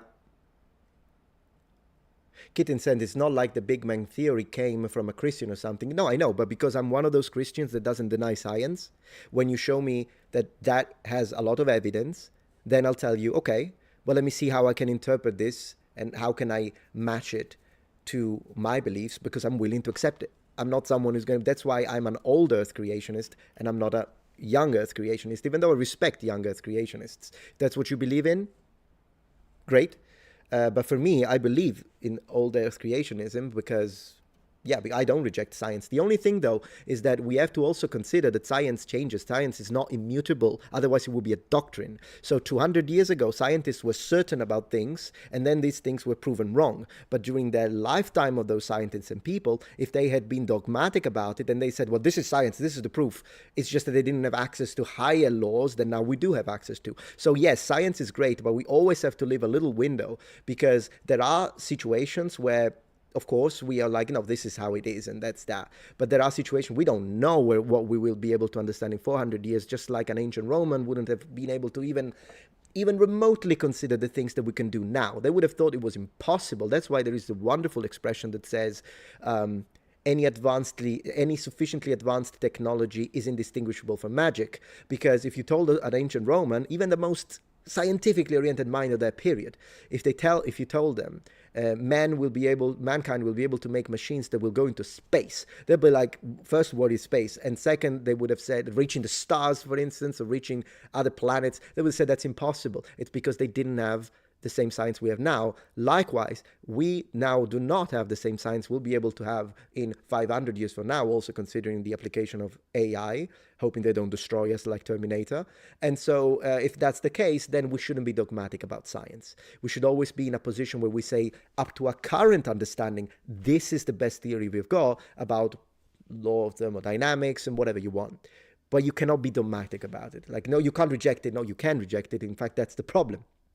If sometimes some people do say that, they will say, well, that's the science, and you can't, if you disagree, and they're like, that's wrong, because that's what they did to Copernicus. It's just that the church did it to Copernicus at that time, but now you're acting the same way. So that's just my thing I wanted to say about that. Consciousness, I think, is one of those. If the consciousness is, oh my gosh, that's another fascinating topic, isn't it? Consciousness really is crazy, because we all know what it is. We are conscious. We know we're alive. We all know what it is. And yet, it is the one thing that we all know we have, religious or atheist, and yet it eludes all of our senses. You can't see it, you can't smell it, you can't touch it, you can't taste it, and you can't hear it. So there is no way, with current science, machines, to show and prove that consciousness is a thing, and yes, we all know it is. So sometimes there are things that you can't prove through our senses and through science, but they might still be true. So just because you can't prove it, and I relate that to God, it doesn't mean, and I'm not trying to do the unfalsifiable claim, I'm kind of going a little deeper than that. I'm saying just because you can prove it, it's not automatic that then it's not there, because we know consciousness is there, and yet we cannot prove it. No way to prove it. I think it's fascinating. No, Baron, I can't. If I go back to the video, I get blocked, so I don't know why you're asking that.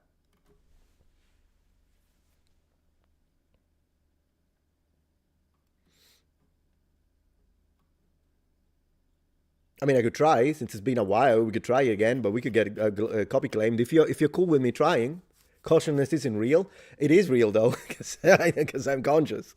Unless it's you have a nihilistic idea, solipsism, maybe, so you think you're the only one and we're all NPCs. If that's what you think, then I imagine then all of us are simulated, but I'm not. I don't believe in solipsism, so that's just me. You think I need a filter? I can try. I can test it. I'm happy to test it. I'm happy to test it if you want. Let me have a look at what filter we could add.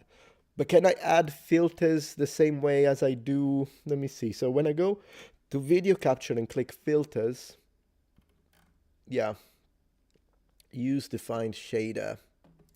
These are the effects. I can see if I do this, I will go use a defined shader. So I don't know if you can add shader to the, let me see. What happens if I click filters on display? User defined shader, okay. Let me have a look. And then once we have a shader, how do I select the shader I want? Oh yeah, actually I can, guys. I can try. Let me have a look. I go to browse. We could try and add. Ooh, I'm gonna do that. Okay, I'm gonna try, guys. It's fun to try. We could see chromatic distortion. maybe let's not do something too crazy. Let's not try something too crazy. Let me see. Aspect ratio. I could try the bend. I could try and bend it a little bit. See if that helps. Cartoon effect. Maybe not. Thank you for your patience, by the way. I really appreciate that. Oh yeah, CRT curvature shader. Let's see if that helps a little bit. You think this would help? Let me see.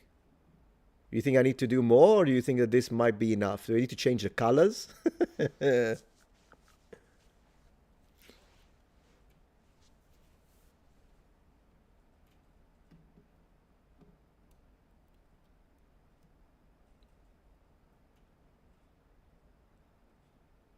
Half a speed, oh no, man, half a speed. I think I need, let's see if we can add, so we kind of did that. Let me have a look at it. So here is what this guy looks with the filter. Let's add another filter just to be sure, because if I'm gonna try, I'm gonna try. So let's try and add another filter. Well, we're gonna turn this into an hallucination. We're gonna turn this into an hallucination. Woohoo! All right, so next we're gonna do, let me have a look. Density, digital rain. I could add digital rain. At the end of the day, what we care about is what he says, not necessarily how it looks. We could add a fish eye. Ooh, they're gonna look so funny with a fish eye, guys. I don't know, I'm tempted. I am tempted, guys.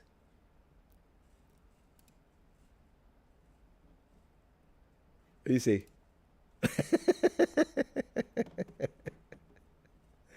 Oh my gosh. Okay, Muppet. Man, what do you think about that? Let me see what it looks like. Let me see what it looks like. I need to try it. I need to try this. Ooh, that's so funny. I want to try this. Let me see. Okay, if I disappear, I'll be back in 100 seconds. You know that, right? But let's see what happens. Category of deity, and it has changed over the Old Testament. Does God have physicality? Does God not have physicality? It seems like, yes, if you define religion to mean anybody that has an aim, anybody that looks at the unknown, anybody who wants to go from chaos to order is inherently religious, then yes. But also in the same way, I could define atheist as somebody who doesn't dogmatically believe in a religion, or somebody who doesn't regularly attend religious services or belong to a denomination. To help especially the audience kind of like boil this down, there's a lot of words there. That the central claim is that we exist somewhere between the finite and the infinite. How am I going to change the audio, though? Oh, I could do a little... It is on, 1.5 is a little too fast. But if I put it in 1, they could be blocked. That's the reason why we're on 1.5. We can try 125. And I'm sorry you don't understand. I'm so sorry. Yeah, I'm trying to lower it a little bit. How does this look? Man, look at this. Man. A central claim is that we exist somewhere between the finite and the infinite. No, I said that we were finite and we had to establish a relationship with the infinite. Yeah, then in that case, then we're all religious, but then I can do the same thing and define one particular element of atheism. It seems like we both have a reductive view of what the other side looks like, to the point where a conversation... Let me see. Let's see how it sounds. ...seems incoherent, and not just incoherent, but not in the way that the... No, I can't do that, guys. I can't do that. I mean, I might do it for fun with the Jordan Peterson section. Let me see if we can touch the pitch a little bit. But I don't know if I know how to do that. So, yeah, pause it frequently. We can try that. Yeah, the dude is making sense in this section. Let's see if we can do it. Let's give it a try a little more. But I'm going to have to do 125, guys. Let's see. Average Christian understands Christianity to be. Do you have a problem? Let's pause there. Sorry, you've been voted out. Okay, he's out. He's out. Okay, let's give him a little clap. And... it's possible that warping ape is enough. We'll try. Let's go. Hey, how's it going? Nice to meet you. Nice to meet you, Nice David. to meet you. David, good to see you. David. Tell me everything that you know about the Polynesian deity Lono, L-O-N-O. I don't know anything about the Polynesian deity Lono. So you're rejecting something without knowledge of what you're rejecting. Huh. I'm not rejecting it. No more than I'm Do rejecting you believe in anything that Lono? I don't know anything Do you about. believe in Lono? I Do you fail to believe see that the he is a relevance of deity that. that exists in the world, exists in the universe, that exists in the existence of everything? Do you believe that Lono I'll is answer a that being? question once you answer my question, which is, do I reject everything? I'll answer that question once you answer my question. That is it's a debate tactic. I'm not saying he's doing anything wrong. It is a debate tactic, though. When you ask a question in order to try and maintain the control and the dominance in the conversation, you will refuse to answer a question unless they answer your question. This is something that debaters do. That's actually something that debaters do. And so at least now I know for a fact he's trying to maintain control, which could be the reason why, by the way, he refused, as we will see later, to classify himself as a Christian. Maybe he was trying to do that. Just a little analysis, but we'll see. Everything that I'm ignorant of. Because that's your I need to listen to that again. Exists in the existence of everything? Do you believe that Lono I'll is answer a that being? question once you answer my question, which is, do I reject everything that I'm ignorant of? Do I reject everything I'm ignorant of? No.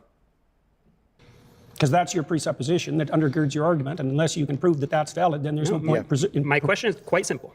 Yeah, but that doesn't Do mean you it's believe- formulated accurately. Do you believe that Lono exists? Yes or no? I'm not going to answer that question. Why is he not going to answer that question? I would have said no. I don't believe the Lono exists, and then allow him to make the point, and then I'll argue against the point. I think what Jordan Peterson is trying to do here is trying to not concede the point so that he cannot build upon the point. Feels a little controlling, though, a little manipulative, right?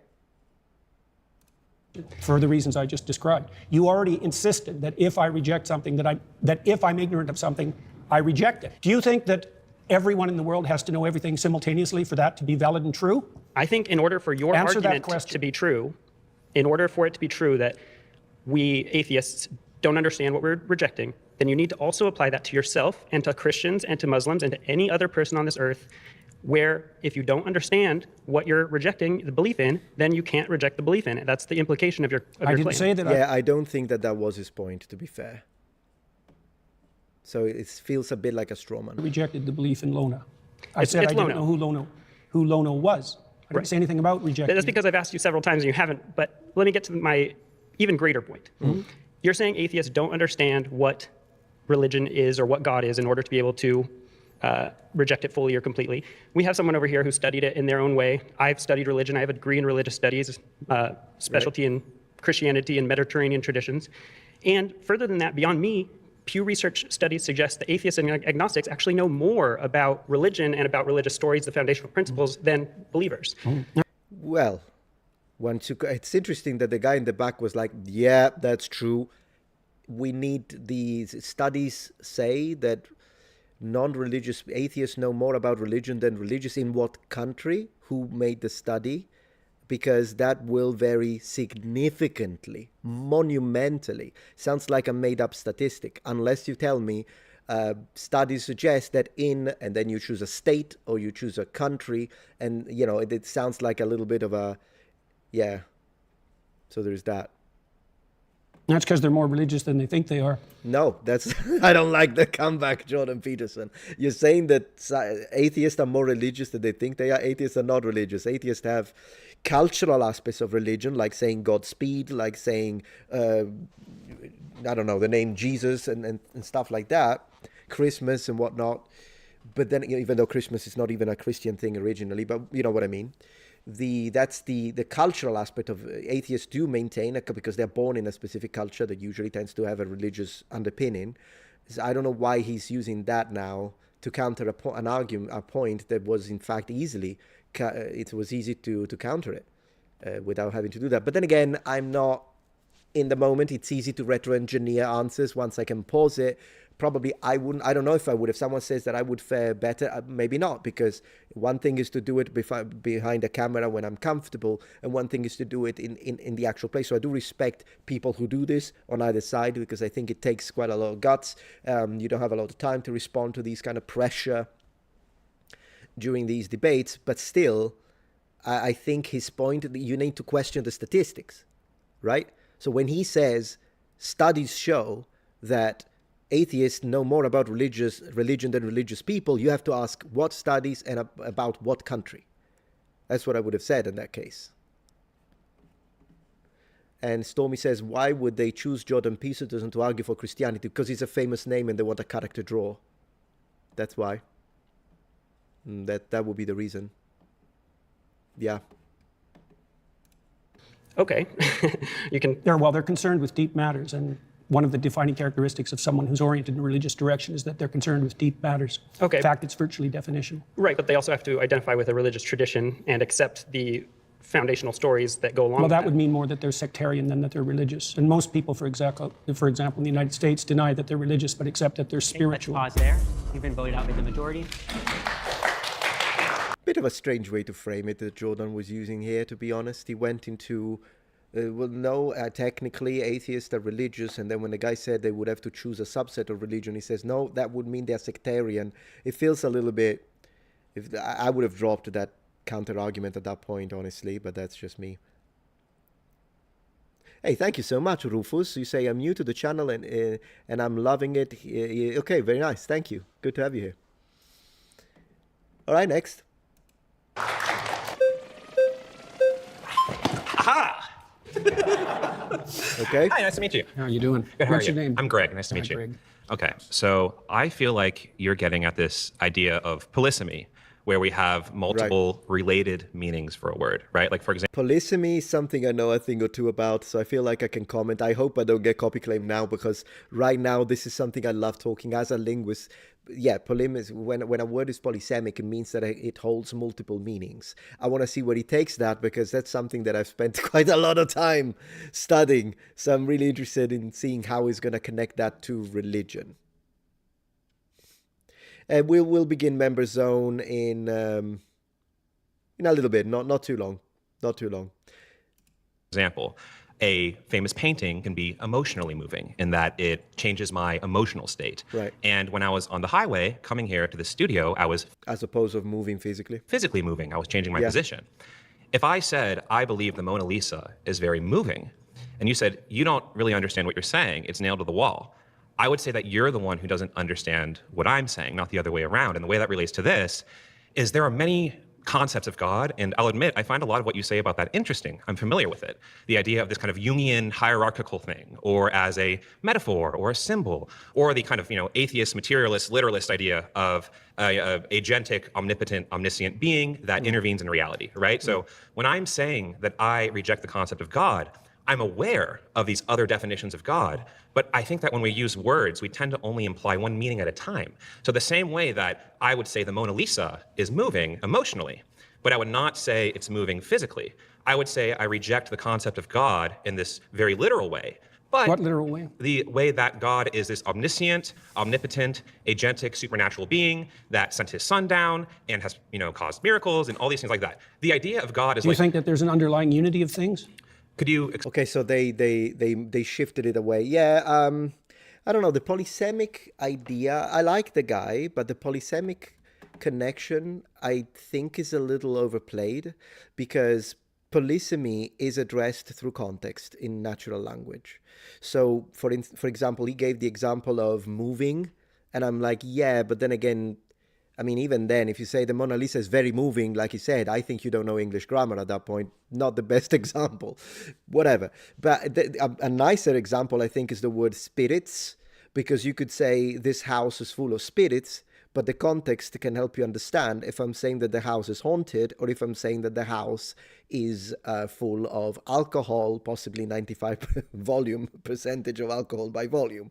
Of course, how do you define it? From the rest of the context. So if you say the house is full of spirits, let's stay away because it's nighttime and I don't want to see an apparition, then I think we can drop it. The idea of it could have been alcohol. But if I say I enjoy putting peach on the spirit, I don't think you're thinking that I'm trying to put the peaches and conserve them and preserve them in my soul. So context is really what helps discerning polysemy, and generally speaking, it's not a problem unless you just give me the word alone.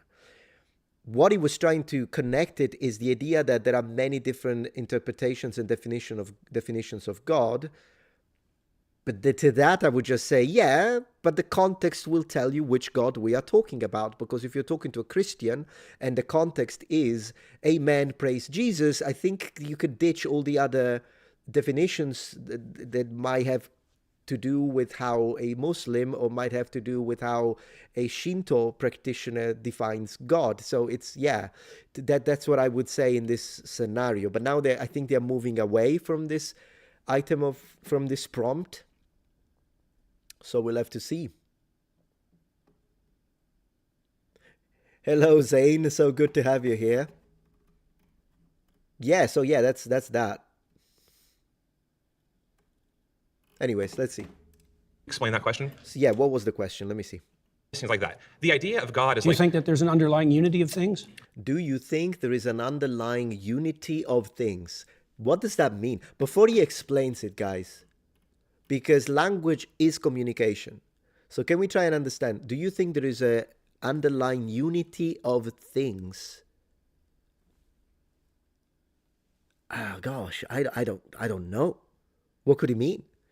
That there is like an underlying unity of things. Does everything connect? Maybe OG? But where is it? I don't know where he's trying to go. Do you think there is? Because usually in a debate, when you ask a yes or no question, it's because you're expecting the other person to say yes, generally, so that you can build on a point. But if the other person doesn't understand the question, then the method doesn't really work. And sometimes there will be debaters that are actually prepared. Whether you say yes or no, they will use a specific counter argument that they had prepared based on this mutual understanding. But here, I don't understand where he's trying to go with that. So let's see. could you explain that question? Well, scientists, for example, believe that science unifies in a comprehensive theory. Do you? Science believe that science unifies in a comprehensive theory. Yes, no, or that know there are that multiple competing truths. Those are the options. Either things Okay. unify or there are multiple competing truths. Oh, finally. All right. So is there a unique truth or can we have multiple truths? Finally, I think I understood. I don't know why he went it that way. But yeah, I believe in an absolute truth. I think there is absolute truth. The idea of your truth, my truth, their truth, and they're all equal is nonsense. Both logically, semantically, however you want to look at it, really. So yeah, I would say yes to this that he just said. You believe there is a unifying... Yeah, totally. There is one truth. Absolutely. Good night, Jimmy. Thank you for being here. I think that I know that, for example, like in physics, people are looking for like a theory of everything. And why do you think they're doing that? Right. It's interesting, it's helpful. No, he's looking for you to say because there is a fundamental truth. I think I got it. But they also believe that there's an underlying unity to things. Yeah. In a sense, yeah, like I mean, like the material world and time and space are probably governed by universal laws and principles. Partly that, yes, Partly, yes. yeah. But that the same thing might extend to a broader domain that would include imagination and value. Could you help me connect that to the prompt? Well, I'm trying to define God, the God Yeah. that I don't think atheists do a very good job of defining. Here's another question for you. What do you think guides you in your determination of whether or not what you're saying to me is true? Can we go back? Can we stay on what we were talking about? Yeah, they are going into tangent of a tangent. It's like a multiple tributary, multiple layer of tributaries. Thank you very much. We're getting a little fisheye. Thank you for the support. I believe what the atheist is trying to establish that the context of the God he believes in is in the idea of a literal, physically tangible, natural God that affects the natural world. Yeah, totally. I just didn't understand why he tried to use polysemic interpretation of words to establish that, but that's totally fine. If that's what he wants to establish, it's fine. Hello there. Hello. That's what Jordan Peterson does. I think so, yeah. So he's really twisting it. But yeah, let's go. You are. Okay. You're just uncomfortable with the question. No, I feel like you're just kind of throwing different spaghetti at the wall. I'm not. Okay. I asked All you a right. very specific question. What is it that you think guides I don't know if I would consider that a specific question, but here we are. you when you're talking to me to help you determine whether what you say is true? Yeah. Logic, memory, reasoning, sensory information. Okay. How do you distinguish that from being governed by something that's false? An interesting question. How do you know the difference when you speak between what's true and what's false? So you can imagine Infer, Evidence? right? I can infer. I can. from what principles? So, and what are you getting at? I'm getting at the fact that your conscience guides you. Is that reasonable? Conscience is defined by my empathy and my reason, or my foundational. Define it any way you want. Okay, so that's how I'm defining my conscience. Is my my conscience is my sense of Right and and wrong. Yeah, exactly. Yes. Yeah, Where yeah. does that come from? I would say that comes from an evolved capacity to empathize and a recognition of the benefits of engaging with and nurturing that capacity. And then that empathy is constrained and guided by reason, right? Like, for example, I am driving down the highway. There's a kitten in the road. I'm going to empathetically feel, oh my God, I want to save the kitten. But then reasonably, like, I'm going to get hit by a car, right? So that's sort of the process through which I make ethical decisions. Okay, is how do empathy you- constrained by reason. Do you think that And also stopping in the middle of a highway while there is heavy traffic unfortunately, to help an animal is illegal, at least in Italy. I don't know how it works in America. So what you should do in that situation is to call the services that can actually do it safely.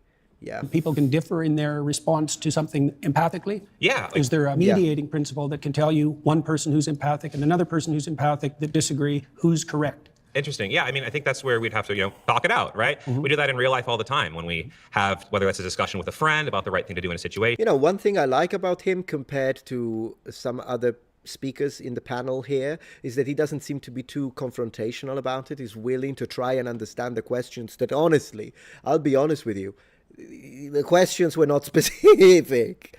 But he's open. Yeah, I appreciate that he's not like that, like the one we had before.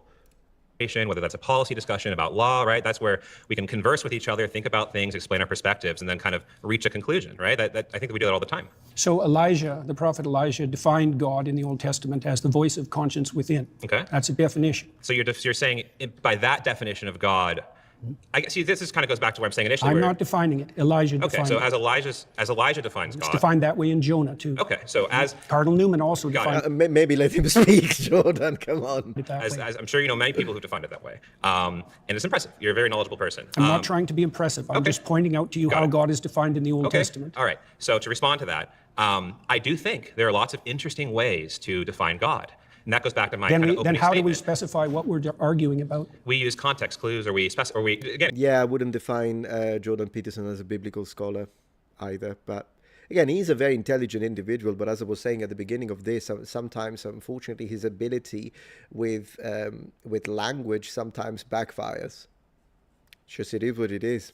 And it goes back to my example of the I'm Mona Lisa. defining God as conscience. Okay, so that's interesting, but then you're kind of expanding the meaning of No, God. I'm not. That's how it's defined in the Old Testament. Okay, in so- Elijah and in Jonah. Sure. So whoever, not- It could be poetic. It could be a poetic device in that situation. Whoever, Elijah is one of the major all right, Old Testament all right, prophets. all right. He's equal in stature to Moses. Okay. Right. So it's not arbitrary. All right. So that is interesting, but it's not relevant to the context with which I am using the term God. It's directly relevant. Atheists reject God, but they don't Right, but understand you- what they're rejecting. you're You being- accept conscience as a guide, and conscience is one of the defining characteristics of God in the Old Testament. I think you're being intellectually disingenuous In what way? because I again, asked you if you believe that conscience guided you just you. asked me a question and then you stopped me from answering it. In this setting, you understand the way I am using the term God and belief. Not and in then the you're- least. I don't understand how you're using it in the least. That's why I'm trying to define it. My definition of God as conscience is a lot more precise and oriented than your definition of the God that you But hypothetically disbelieve in. it's irrelevant to the fault lines of this debate. How is it irrelevant? Because in common parlance, when we're talking about atheist, God, belief, not belief, I we're don't not care talking. about common parlance. I'm trying to get to something fundamental. I think your point is irrelevant to the way that people tend Which to use point? these words. Your point that there are these polysemous I didn't make ideas that of God. point. You did. I made a specific characterized point it, that God right. was associated with conscience. I just feel like you kind of retreat into this semantic fog. I'm not retreating at all. I actually do think, I don't know if I would use the word retreat, but I do think he's going into semantics heavily. Goodness gracious. I think this is an interesting screenshot that I just, the face is like, I don't know, this face, gosh. He's not letting him talk, and that's not a good tactic, to be honest. So there is that. Mamma mia. But yeah. advancing, sir. You are retreating. All right. Well, it was very nice to meet you. I nice to appreciate meet the you too. conversation. Yeah. It's very The brave guy of you was to do nice. that. The guy was nice. I like this guy. The guy was nice. My next claim is that morality and purpose cannot be found within science. Wow. Well, there's Mr. Canada. How you doing, man? I'm doing great. What's How are your you? name? Brian. I think it's interesting that you say that morality and purpose can't be found in science. Actually, No, within science. Sure. Yeah. Purpose, I actually grant you, because purpose is subjective. right? Unless you want to boil it down to the purpose of life is just to procreate, right? Sure, whatever. Morality is actually something that we do see. We actually have examples of Neanderthals and older individuals found in the tribe, missing an arm, missing teeth, still alive somehow in his 40s, 50s, right? Typically, you're a Neanderthal, you can't eat, you can't hunt, you die, right? But we know that members of the tribe were taking care of him, right? So we know that at some level, early in our evolutionary history, we actually developed altruism. We have examples of chimpanzees who actually have a basic understanding of fairness, right? If you give a chimpanzee 2 grapes, right, and his buddy gets 3. Right? Man, this is gonna get interesting because it's a deep discussion. The one about morality, it is a very deep discussion. I do want to read this lovely super chat. Thank you very much. Aniket, the historical idea of science versus religion stems from the 19th century conflict thesis, oversimplified Galileo myths, church was anti-science, which is rejected by historians of science in consensus. Yeah, and I would, of course, agree with that. I think the two things are not mutually exclusive. I do want to acknowledge Miguel. He's saying America is a continent. I'm American from Chile. Yeah, okay, so I do want to say something about this, by the way. So there are 2 ways, linguistically, to use the word America. America, usually in the United States, when they say America, most people, unless you give it context, will mean the US of A. They mean America, meaning I'm from America, means you're from the United States. However, you are also correct because America is the continent. So when you use it in a geographic rather than political sense, when you use it in a geographic sense, America is North America, Central America, South America. It's all America. If it's South America, it's the south of America in the sense that it's still part of America. So both ways are correct. You can say that. It's just that unless usually if you say I'm American, people think you're from the USA. Usually. So you might have to specify. But technically, there is nothing wrong with what you're saying because it is true. In fact, it's not even a situation of, we don't even have to involve South America. I mean, Mexico is in North America. Geographically, I know people think that Mexico is in Central America. It's not. Mexico is in North America, but it's not within the United States of America. So it's one of those situations with the term that it depends how you use it, but there are 2 definitions to the word America. One is geographic, which means the entire continent. One is political, and it usually, or we should say political geography, and in that case it does mean the United States. They're both correct. Yeah. They're both correct.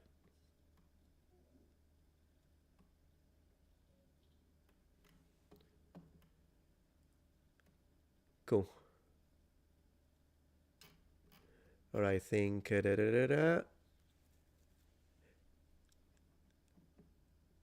Okay, so I think... We dive into philosophy without oxygen tanks, so that's funny. Okay. Yeah, exactly. Mystery says, I don't know why I always think of Mexico as Central America. I understand, but it is North America. Believe it or not, it is. Yeah. Okay, let's go. Right, he actually freaks out, right? But you give both chimps 3 grapes and they're good.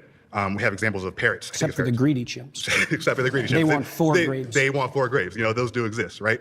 But we have similar examples where we do animal tests, right? And So morality is intrinsic. I think So it precedes science. I think that actually right? a better way to define it would be that social animals, which we are, right, Yeah.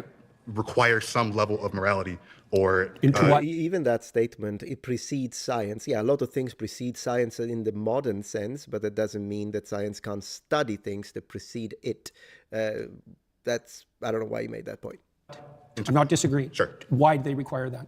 because it's the only way that social groups can actually survive, right? That's my point with Sure. regards to science. Thank you very much. Is that Precisely the point that you just made, that science has to exist within a moral framework that isn't in itself scientific. how's that not scientific? Well, because it's not derived from the scientific process, as you just indicated. Doesn't by need to derive from pointing the to- scientific process. Well, It's the fact that hang on a second. we are social animals and we need that to exist as a group. I right? agree, but Sure. you pointed to the morality of Neanderthals, to the morality of chimpanzees. They didn't derive that from science. They don't need to. That's not That's how that my works. point. Science explains it. So you No, just- science doesn't explain morality. Well, in this case, actually, he's making a better point than Mr. Peterson in this situation. I can share my opinion if you want when it comes to morality and whether or not, you know, where it comes from and all that. I'm happy to share that, but I kind of wanted to let them speak. It seems like the fisheye lenses and the bent screen worked, so that's nice. I also want to thank all the people on Twitch, because thanks to you, having 100 people on Twitch is a new record, and that actually pushes me closer to the 75 average viewer that would allow me to become an actual partner of Twitch, which would increase big time the cut of money that I would get for my live streams on Twitch. So I do appreciate everyone on Twitch. Do keep in mind I play video games on Twitch at night. It's fun. So please do keep watching on Twitch. I really appreciate that, guys. Really appreciate it. But yeah. It seems like it didn't happen now. I'm still going to finish, because there's no way I can finish this now. So for those of you who did go to Twitch, do keep in mind that tonight at 10, I will continue this on Twitch at that point. So we're going to continue this one, the whole section. Maybe the part with the guy who's really angry, that part is going to be definitely something we do on Twitch. 100%. Yeah, this guy, I think it is. We'll see. We've got quite a few. Okay, so thank you so much, guys. It doesn't explain how social animals would need to be. Well, that's a complicated question. But we see it though. Yeah, but explaining the evolution of morality and explaining morality itself aren't the same thing. Okay, so you're asking why does this happen? Yes, that's more accurate. Because we're social animals. And we need but there's to be... more to it than that. Is there? Sure. For example, so we're moral animals that have a sense of the future. Sure. Okay, that makes us unique, and that structures our morality. No, actually, there are other animals that can predict the future. Or Not predict really. the future. No, tigers. Actually, there was a tiger at the SF Zoo that killed somebody. And so Hunting actually, animals. No. Kids threw shit at the tiger. The tiger actually plotted its escape, and it found the I'm not kids. saying that animals can't think. Okay, No, but let's they can pause here. see the future. That's what I'm saying. Well- Voted out by the majority. Thank you, man. Good man. Oh, yeah, that's right. Thank you for asking that, Matt. What time zone are you in? Central. So when I say 10 p.m., I mean Central Daylight Time. So right now it's 7:30. We're about actually to switch on YouTube to the members 30 minutes. So I'll probably continue then until 8, and then I'll take a 2 hours break, have a nice dinner, make a little pasta. In fact, no, tonight we're making pizza with my wife. We're making pizza. So we're making pizza. I'm going to eat the pizza with my wife. We're going to watch a little bit of Star Wars. Not that you needed to know that, but here I am. I'm an oversharer anyways. And then around 10-ish, I will be live again on Twitch to continue this. So do check out my Twitch, please. And also because I play like a maniac at night. Lots of games, lots of fun stuff. So please consider checking out my Twitch. Thank you very much. No pineapple, of course, on the pizza that we were discussing. Let me just double check that there aren't any super chats that I've missed. No, I think I got all the super chats. Thank you very much. And right, so what we're going to do now is that we're going to switch onto the members only chat. People on Twitch, I'm still going to read your comments. I'm just going to give priority to the members, but I will reach the comments too. Let's see, as we always do this, let's see who's going to be the last comment. What a face! Look at my face! Anyways, let's have a look who's going to be the last comment that enters the space. It's going to be fast enough before we switch to members. Let's try. I'm going to switch in 5, 4, 3, 2, 1. Muppet. And the winner is... The last comment was from Sebastian Lalonde with a dot. Thank you very much, Sebastian. You get a mention directly from the Muppet. Thank you. So we got the Muppet, guys. And as we always do when we reach these sections of our live streams, as we always do, one moment, please. Welcome to the inner circle. I wonder what a laugh would sound like with the angel voice, because with the demon voice, my laugh...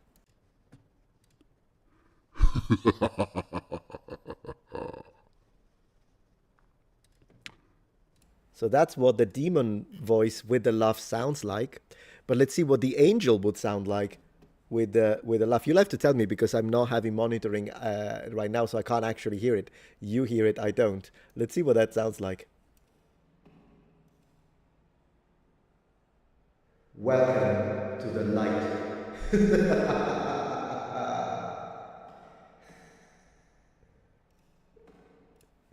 How did that sound? I don't know, but glory to Pompey, my friends. We always raise our hands. The first time someone says glory to Pompey in chat, we always raise our hands. Was pretty good. Cool. We have to, my gosh, I'm such a, yeah. So we're going to have to glory to Pompey because someone said that. So, wow. Someone said Pompey. Glory to Pompey.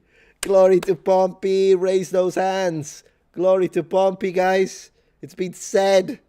We're going to keep this one for the next 10 years, just so you know. This meme is going to continue for the next 10 years. Anyways, as we always do during this part of the live stream, I'm going to put chat on screen because everyone, all members, boom, here's your chat. And I'm going to remove the weird lenses now because we don't need it right now, to be honest. Let me see what I can do about this. Although then again, we didn't really, yeah, let's talk. Let's see what you guys think. So let me just remove that freaking fisheye. I'm sorry, it's probably making you blind. It's making you blind. All right. We're good. We're good, guys. Okay, let me hear it. Let's discuss. Let's talk. And then we'll continue watching at 10. But let's talk a little bit. Let's see. Thank you, Aniket, for becoming a member. Really appreciate that. That was a little trippy, wasn't it? Yeah, you really need someone to make custom emotes. Maybe the person who did your chibi avatars.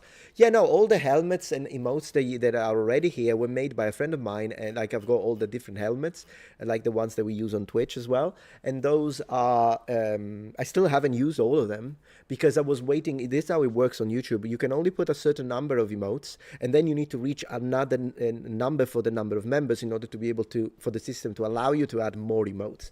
But I think we reached it. We're close to 600 members. We're very close to 600 members, in fact. Let me see how many members exactly, just out of curiosity, because you guys were incredible. Tonight has been incredible. Let me have a look. Yeah, tonight alone, 72 members have joined the channel, which means, just going to put GoldenEye. We were at 700. We're very close to 600, like really close. Probably we get like another 5 members. We hit 600 tonight. That's a massive W, guys. I really, really appreciate your generosity, and thank you also for all the people who moved to Twitch, because tonight is going to be 108 people viewing on Twitch. Never happened. I usually get like 35, 30. So this really does push me towards the possibility of becoming a partner, because right now I'm an affiliate. I don't know if you know how Twitch works, but right now I'm an affiliate, which means they only give me a small cut of the money generated on Twitch.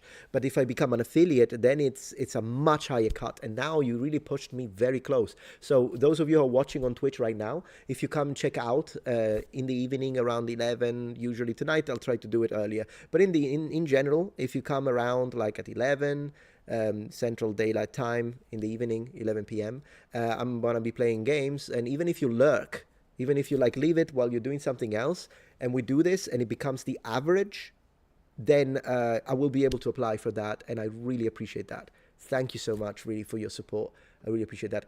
Hawass versus Peterson, everyone says David Roy. Goodness gracious, that would be so interesting, because Peterson would say something, Hawass would not understand a word, and then he would say, that's a lie, never happened.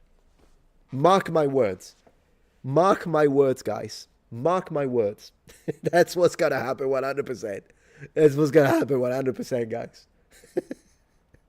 It would be fascinating. It would be, if you did a 4-hour interview between Zahi Hawass and Mr. Peterson, man, they would not, it would be like 2 monologues. It would not be a conversation. It would be 2 monologues. It would be organized chaos. Man, I would pay to watch that. I would pay to. Thank you so much. It's nice that TG's says, let's make it 109. I appreciate that, because we got 108 people. I cannot believe that, by the way. That puts me really high on Twitch, by the way, because the majority of people on Twitch, even after a year, it's hard to average 5 people watching. That's the truth about that. So thank you so much, guys. Jordan Peterson just needs to lower his vocab a bit so it's more understandable for debate's sake. I agree. I think he can do all the word salads that he wants, and I myself love difficult vocabulary, complex vocabulary, because it becomes like an artistic expression. It's a form of craftsmanship. However, maybe don't do it for the debates. The way I would do a debate, if I ever were to, thank you, Data Song, for becoming a member. Thank you so much, man. Is if I want to use a word that is a bit more complicated, if I think that either the audience or the person in front of me might not understand it, I would define it.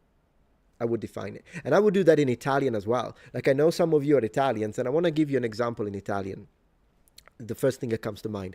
Let's say that I'm speaking Italian, and at one point I really want to make this point. We're talking about ancient civilization, and I want to tell you how they settled, all right, how they built their homesteads. And then at one point I want to tell you, well, in this specific area, geographic region, if you are saying that they would cut down forests, and so they needed, therefore, to make the logical connection, they needed to have tools that were strong enough, for instance, iron or bronze, in order to be able to cut the wood, and so the fact that we know that they used wood automatically tells us that they had access to those tools. I would counter that by telling you that some ancient civilizations were able to remove wood, for example, from an area in order to build a settlement there, and they did it without using tools, because they used something that in Italian we call debbio.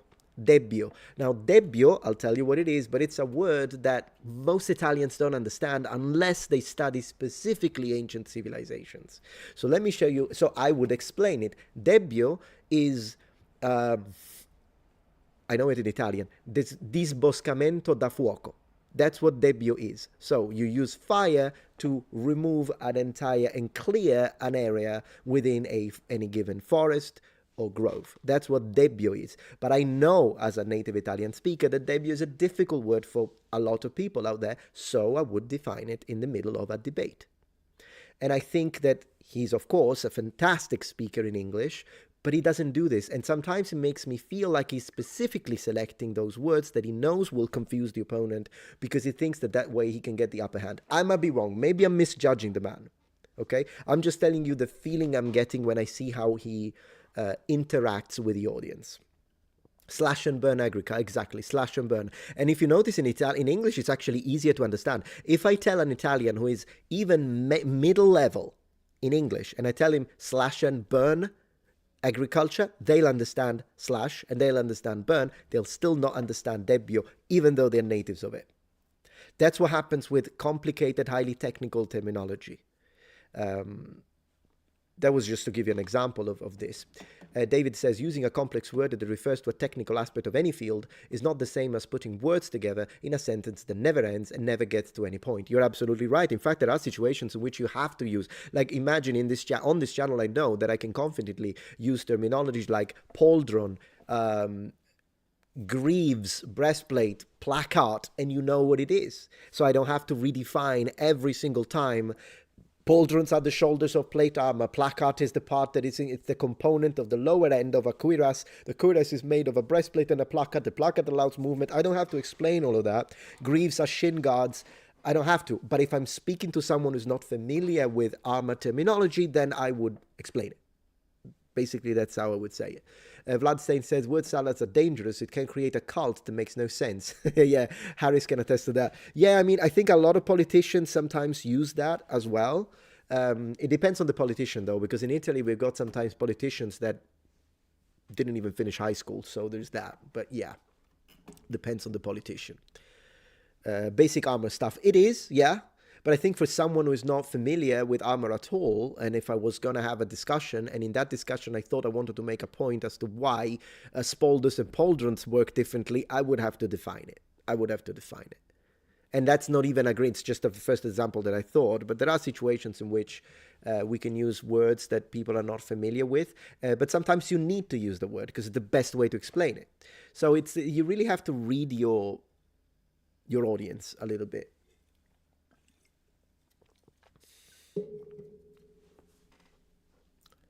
So there's that.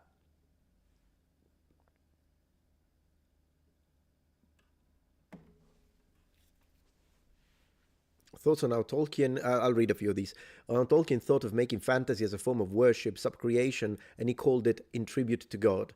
Yeah, sure. I think any form of creation can be a tribute to God. If you're a believer and you create something, you're usually connected in a way, so I don't see anything wrong with that. Absolutely. St. Nicholas, Metatron thoughts on a resurrection spell that is as hard to cast as Fireball, but only works in the minute after death. Warhammer, how some high elf can make a dead ally back for one fight. Yeah, I haven't got a clue, Nicholas. I didn't think of it that way. It's a little bit out of topic, I think, in this situation. I don't even know if they are even same tier. Is a Fireball spell the same tier as Resurrection? I don't think they should be. I think Resurrection should be higher still. Oh, I think that's where you wanted to go. I would still put Resurrection as a higher tier than Fireball, because Resurrection, not only in a party during a fantasy discussion, is a powerful spell, but also during a battle is a powerful spell. And I remember a game that showed this wonderfully, and it was the game...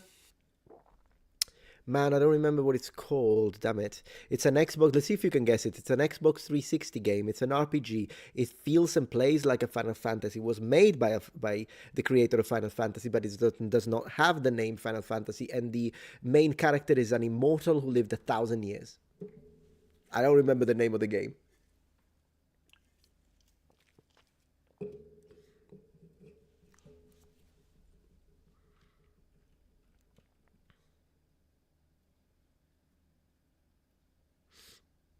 I'll have to see what that is.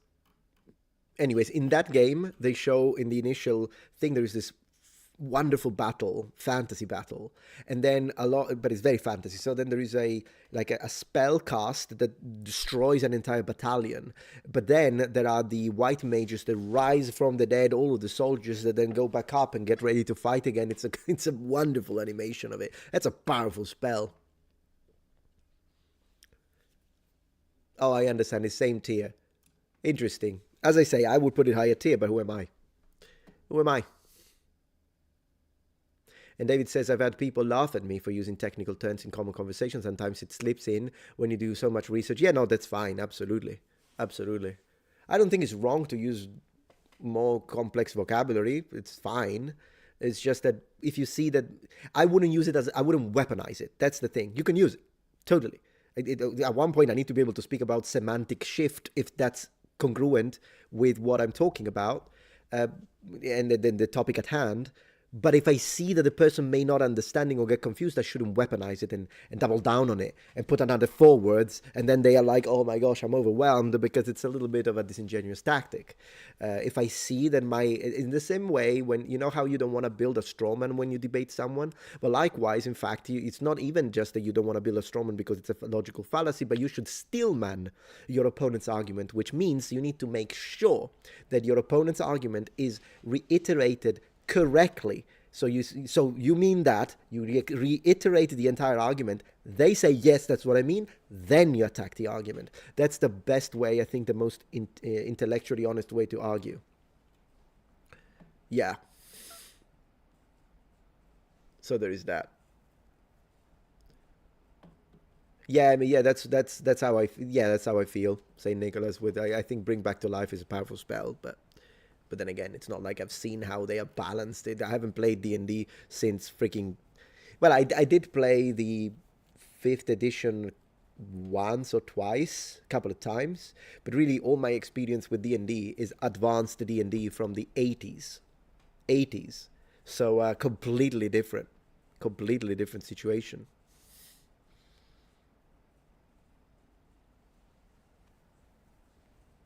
That's a good point, Nicholas. At this point in Warhammer, there are those spells, metal spells, that deal more damage if people are in armor. Once I wiped out, during a battle, I wiped out almost the entirety of the Chaos Knights of my opponents with one spell, because I don't know how many 6s. We thought we needed an Exorcist for the amount of 6s that we rolled. And and so his entire thing was destroyed with it, because they were heavily armored, and it was glorious. Vladstein, thank you. Have you ever battle LARPed with foam weapons? Absolutely. We used to have 50 to 100 people battles at our university campus park back in the day. Not this big, but I participated to LARP mini battles, and it was always fun. man, in LARP combat, still, just like in regular combat, I always try to, if I'm allowed, I'll use a spear. That's what I always used, because I noticed that when since I'm not that great of a fencer, if I use a sword and I'm fighting someone with LARP, it kind of depends on the rules, because some LARP groups are like, you can't hit the face or the head, which already penalizes, or you can stab. It's a massive problem when it comes to, like, you could be an excellent fencer, but if you put strange rules, then, I understand the safety concerns, but if it's a freaking foam and you are in armor and there is no point, I would allow to do at least a light stabbing, because if you remove thrusts completely and you remove hits to the head, then it's weird. Regardless, that depends on the groups. But in my experience as a swordsman, I will do well against people who have no experience whatsoever in swordsmanship. Then usually I destroy them. But if you put me against someone who is experienced, even if they are experienced in LARP, not necessarily actual fencing or HEMA, I usually lose more often than I win. I'm not that great. But every time I got a spear and I was against a LARPer with a sword, or even sword and shield, I would win like 9 times out of 10. 9 out of 10 I win. It's crazy. So that's why if you put me into a LARP, you'll see me with a spear in plate. That's what you're going to see. Yeah. Even if I'm not allowed to stab, by the way. It's just a distance. It's the only situation in which I wouldn't want a spear is if I was in a corridor, if I was inside a room, for example, and then like if I'm gonna be blocked and gonna be that's a problem. Then I would drop the spear and draw a sword in that situation. In fact, a dagger. If I'm in an elevator, I want a dagger. I want a knife. I don't want anything that is long. But and in fact, wearing long implements was always a problem. Even like in feudal Japan, the samurai, as they enter a house, they would remove their main sword, whether it be the katana or the tachi previously, because otherwise they would start hitting stuff. They would start hitting doors. They could break, and you know how doors are paper made, the fusuma in Japan, they could break it. You could scratch the wall. You could break a vase. So the samurai would give their sword up in an enclosed environment, but they would keep the wakizashi for personal defense. That's how it works. And so imagine a spear. Could you imagine a spear? Or like a pike? Could you imagine walking with a pike inside of a house? Yeah. Sword, shield, and spear triple threat combo. Goodness gracious. You too scared to fight close, Metatron? No, I just want all possible advantages during a fight. Every advantage I can get, because I'm not overly confident. I think plenty of people think I'm the shit. I'm so cool. I can defeat anyone. And then I've seen a guy during a tournament where I participated, and I actually did pretty decently. I didn't win, but I did pretty good. And this guy was so cocky. And he was like, me? Oh, you have no idea how powerful I am. And then he lost his weapon. He was so confident and all that, and he was disarmed. His sword flew on the other side of the thing. So yeah, no, you've got to be realistic. Do I have footage? Gosh, I think I do, actually. I was in full samurai armor, by the way, which was ridiculous, because in that tournament, that penalized me, because we were all dressed up. It was like a convention, but then they said, armor doesn't count. And I'm like, okay, great. So it's a detriment then. So basically someone could tap me on the breastplate, literally center of mass with the strongest section of the armor, and they would get a point. So at that point, gaining the fact that I had armor, it was just a hindrance in that situation. So I wish I had known that before, and I certainly didn't want to undress completely, so I actually fought with a penalty. Yeah, that was cringe. Armor should work. I understand you need to balance it, so I'm fine when they tell me, yeah, armor can block up to 3 attacks during LARP. Fine, that's okay. It doesn't have to be a situation where it has to be historically correct. It's a game, that's fine. But if you say armor does nothing, like they did in that tournament, then you're basically telling people don't wear armor, which is kind of strange. It's also not fun. Let's wear armor. It's fun. Right?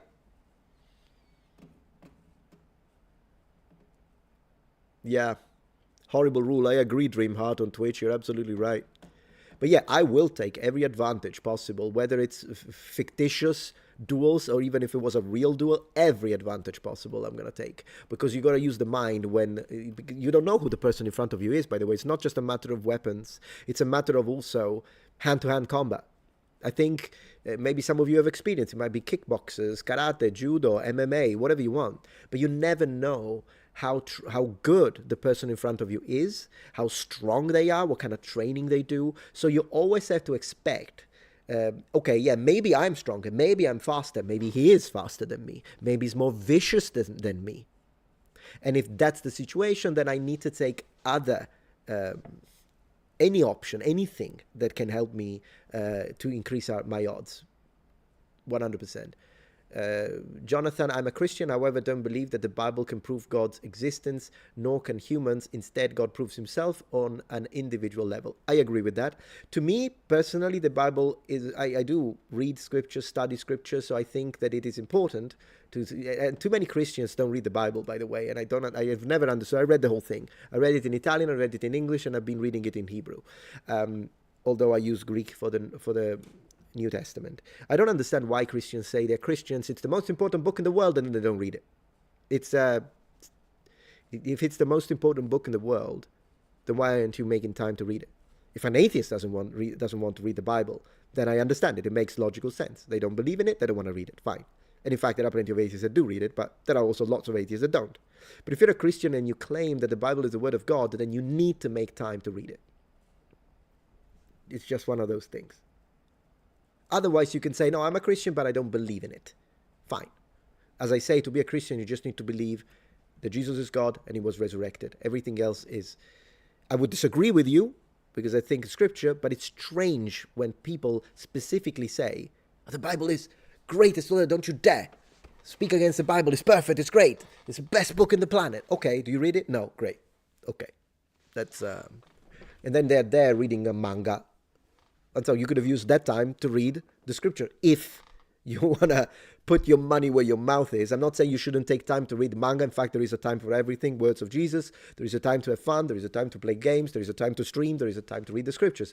I'm not saying you need to spend 24/7 reading the scriptures. Absolutely not. But I'm saying if you say it's so important, then you should speak. If your actions say otherwise, and actions speak louder than words. It was a little bit of a critique to my fellow Christians. That was all. Yeah. What are your thoughts on Bering Strait land bridge theory? I'm not familiar with it. I don't know what it is, so I don't really have a thought, but thank you for sharing that, Goatee.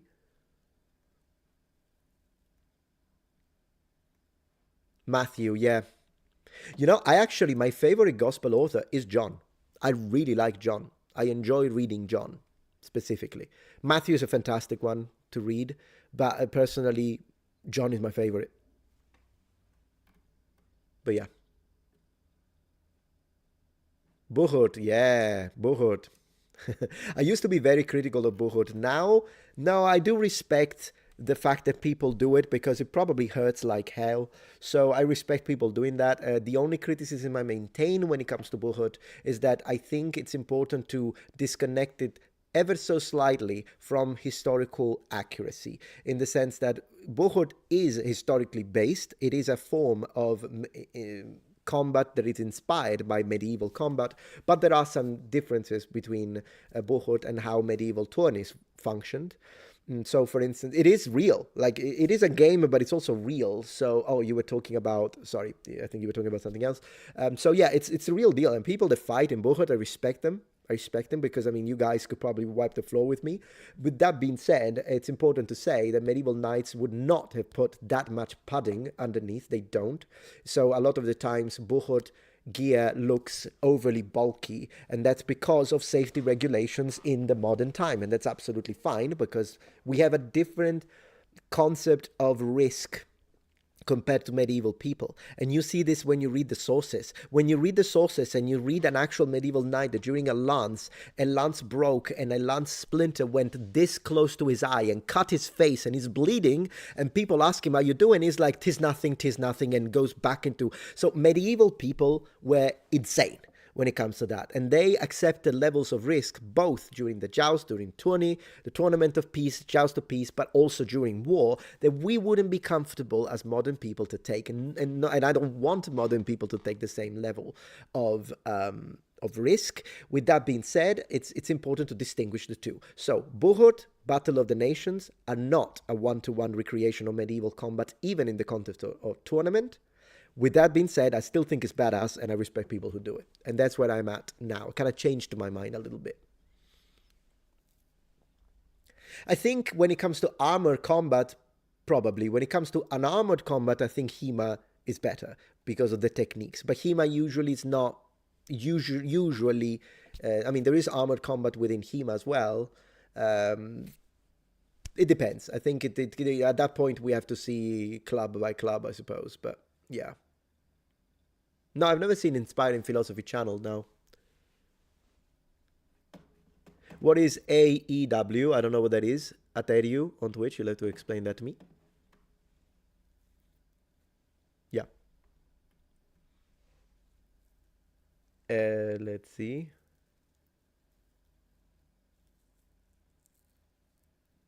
All Elite Pro Wrestling.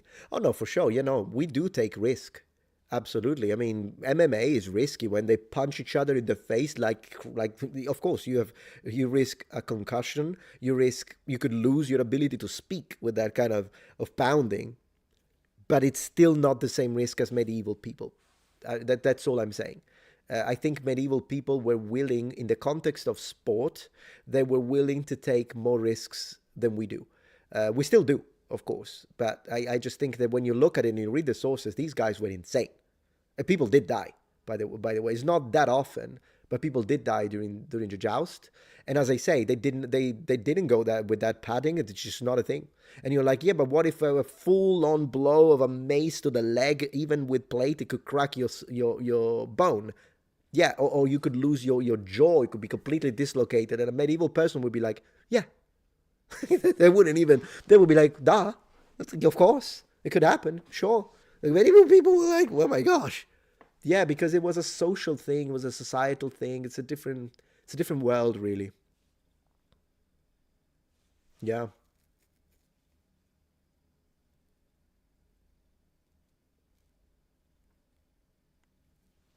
It's a spear, yeah, exactly. Some knight. It's so funny. The literally when you read the sources, you have no idea when they explain. And this knight, they call it a reverse of fortune. I think that's how they call it. Oh, he unfortunately experienced a reversal of fortune, which means he got injured. That's the medieval way of saying it. I need to start saying it myself a bit more. And yeah, when the reversal of fortune, and then you read the details, and you go like, ooh, okay. So yeah, it is dangerous. It is. But yeah. And David was saying professional sports, including combat sports, are primarily full of low-class people that do it because it's the best choice, even with all the risk. Think on that. Yeah, I mean, I don't have access to the statistics. I imagine it would depend.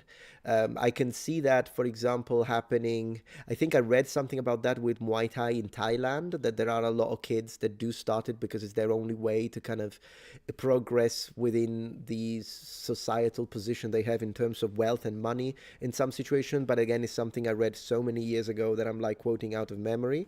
So I imagine it would depend. There are plenty of people, like for instance, I love traditional Japanese martial arts. Are my favorite martial arts ever. I practiced Kyokushin karate and I sucked at it because that thing hurt like heaven and hell. But it was a really good time in my life when I practiced it. I loved it.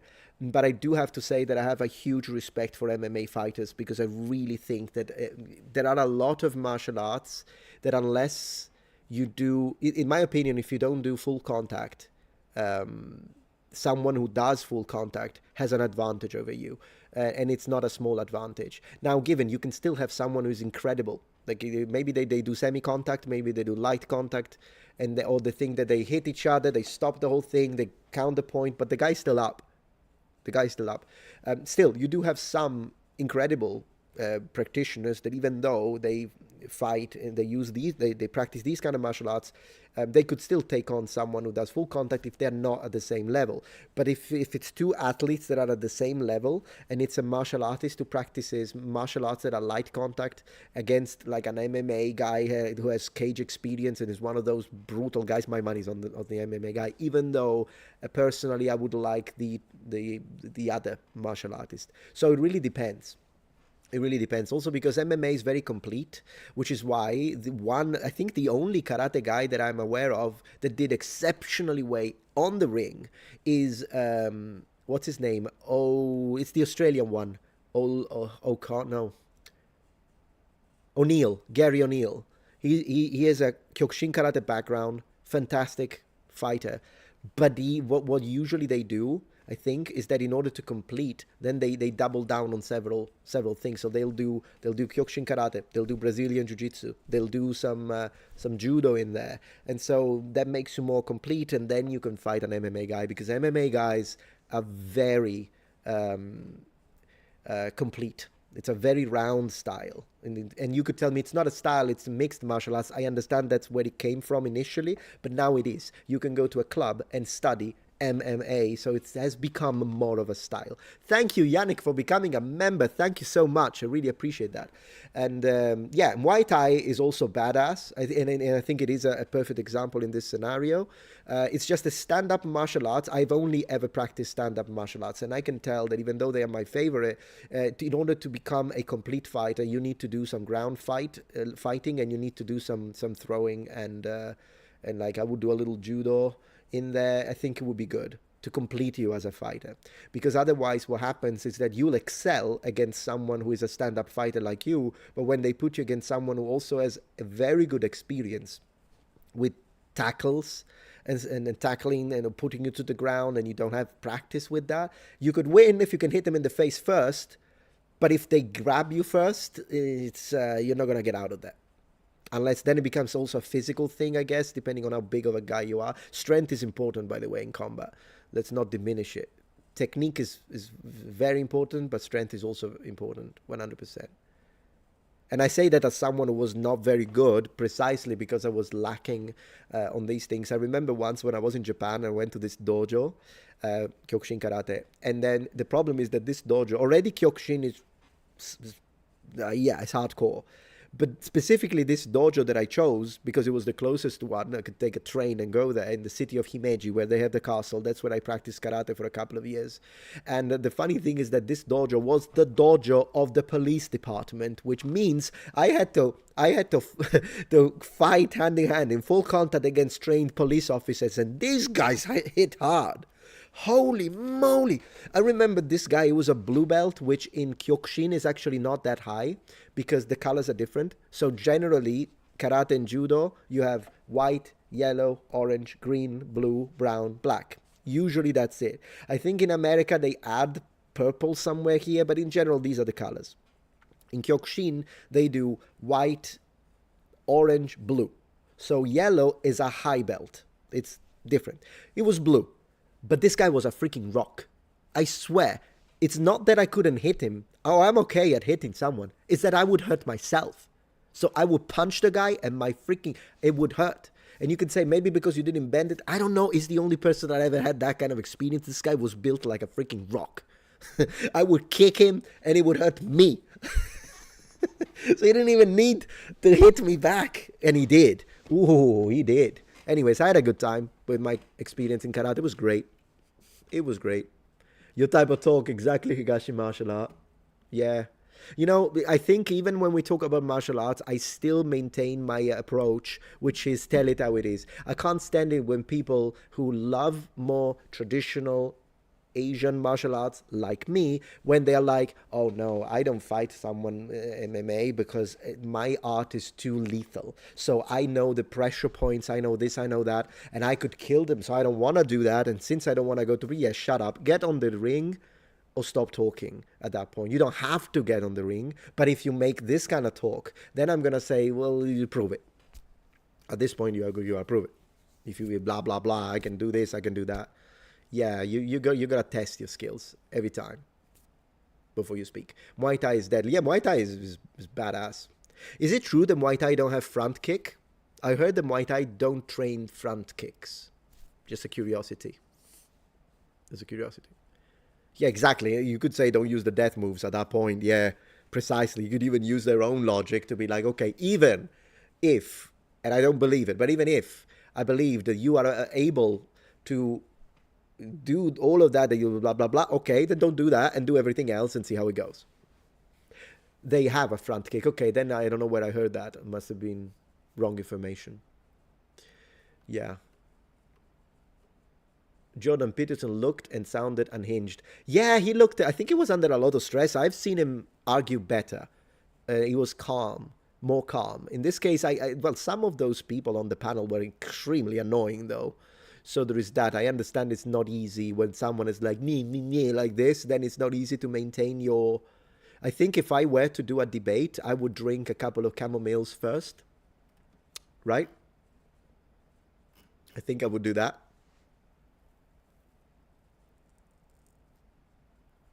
It's like a Spartan front kick from 300. Yeah, that's a good one, isn't it? Man, that one is Sparta. Boom. Absolutely. Absolutely. Oh yeah, no, I do believe that some, if you are like, there was this guy in Taekwondo and he was WTF, Taekwondo, World Taekwondo Federation. It doesn't mean the other thing. So WTF Taekwondo is one of those martial arts that it's the least complete, because pretty much all they do, I know that technically they have the punches, they never freaking use them. They don't even keep their guards up. They are masters of kicks. I think it's beautiful to watch. I always love watching WTF Taekwondo when it's the Olympics. I love to watch it because it's very technical. And yes, one of those, if you get like someone like the Professor, I don't know if you know him, it's a Korean Taekwondo guy. Man, this guy could do a spinning kick in the air that if he hits you in the head, it's system shut down. So yeah, no, some of these people, when they are at the highest level of really almost any martial arts, you will have people that are freaking deadly. Absolutely. It's just that usually these are not the people that do the little talk and say, oh, my martial arts is too deadly and I can't do it, but if I wanted to, I could do this, I could do that, blah, blah, blah, blah, blah, blah. Yeah, I don't believe in talk when it's one of these situations. I believe in seeing the skills of the people, the fighters. Yeah. Of course, yeah, Atreyu says, yeah, when you're dealing with those kind of people, he's talking about in this case, the panel with Jordan Peterson, it can be intensely stressful, plus Peterson has been in the company of dead philosophers. I see, I understand. Yeah, it can be annoying. Absolutely. Absolutely. Yeah. But anyways, so guys, I think it's 8:03. I'm going to reopen chat so we can have a little bit of an ending of the stream, read a couple more comments, and then I'm gonna go make that pizza with the wife, since tonight I'm gonna do another live stream on Twitch to continue and then have the full situation. I hope to see as many of you as possible tonight. I'm gonna reopen chat in 5, 4, 3, 2, 1. Muppet. Okay, who's the first one? Was gonna get a comment in. There you go, Melanie. Melanie, and said Muppet. So Melanie is the winner. Melanie is the winner. I think we had a very good stream, regardless of the fact that we got interrupted. We did manage it with a fish lens to be able to continue, so that's nice. Even tonight, when I go live on Twitch not to finish it, but to keep watching a little bit more. I think I might put the fish lens, the fisheye lens, sorry, in just to be sure, because I don't know. Twitch usually doesn't give me trouble with these, but it's always good to be careful, I suppose. I'm free. Yeah, glory to the Muppets. Thank you, Jose. I appreciate that you like the stream. And of course, today is, what day is it?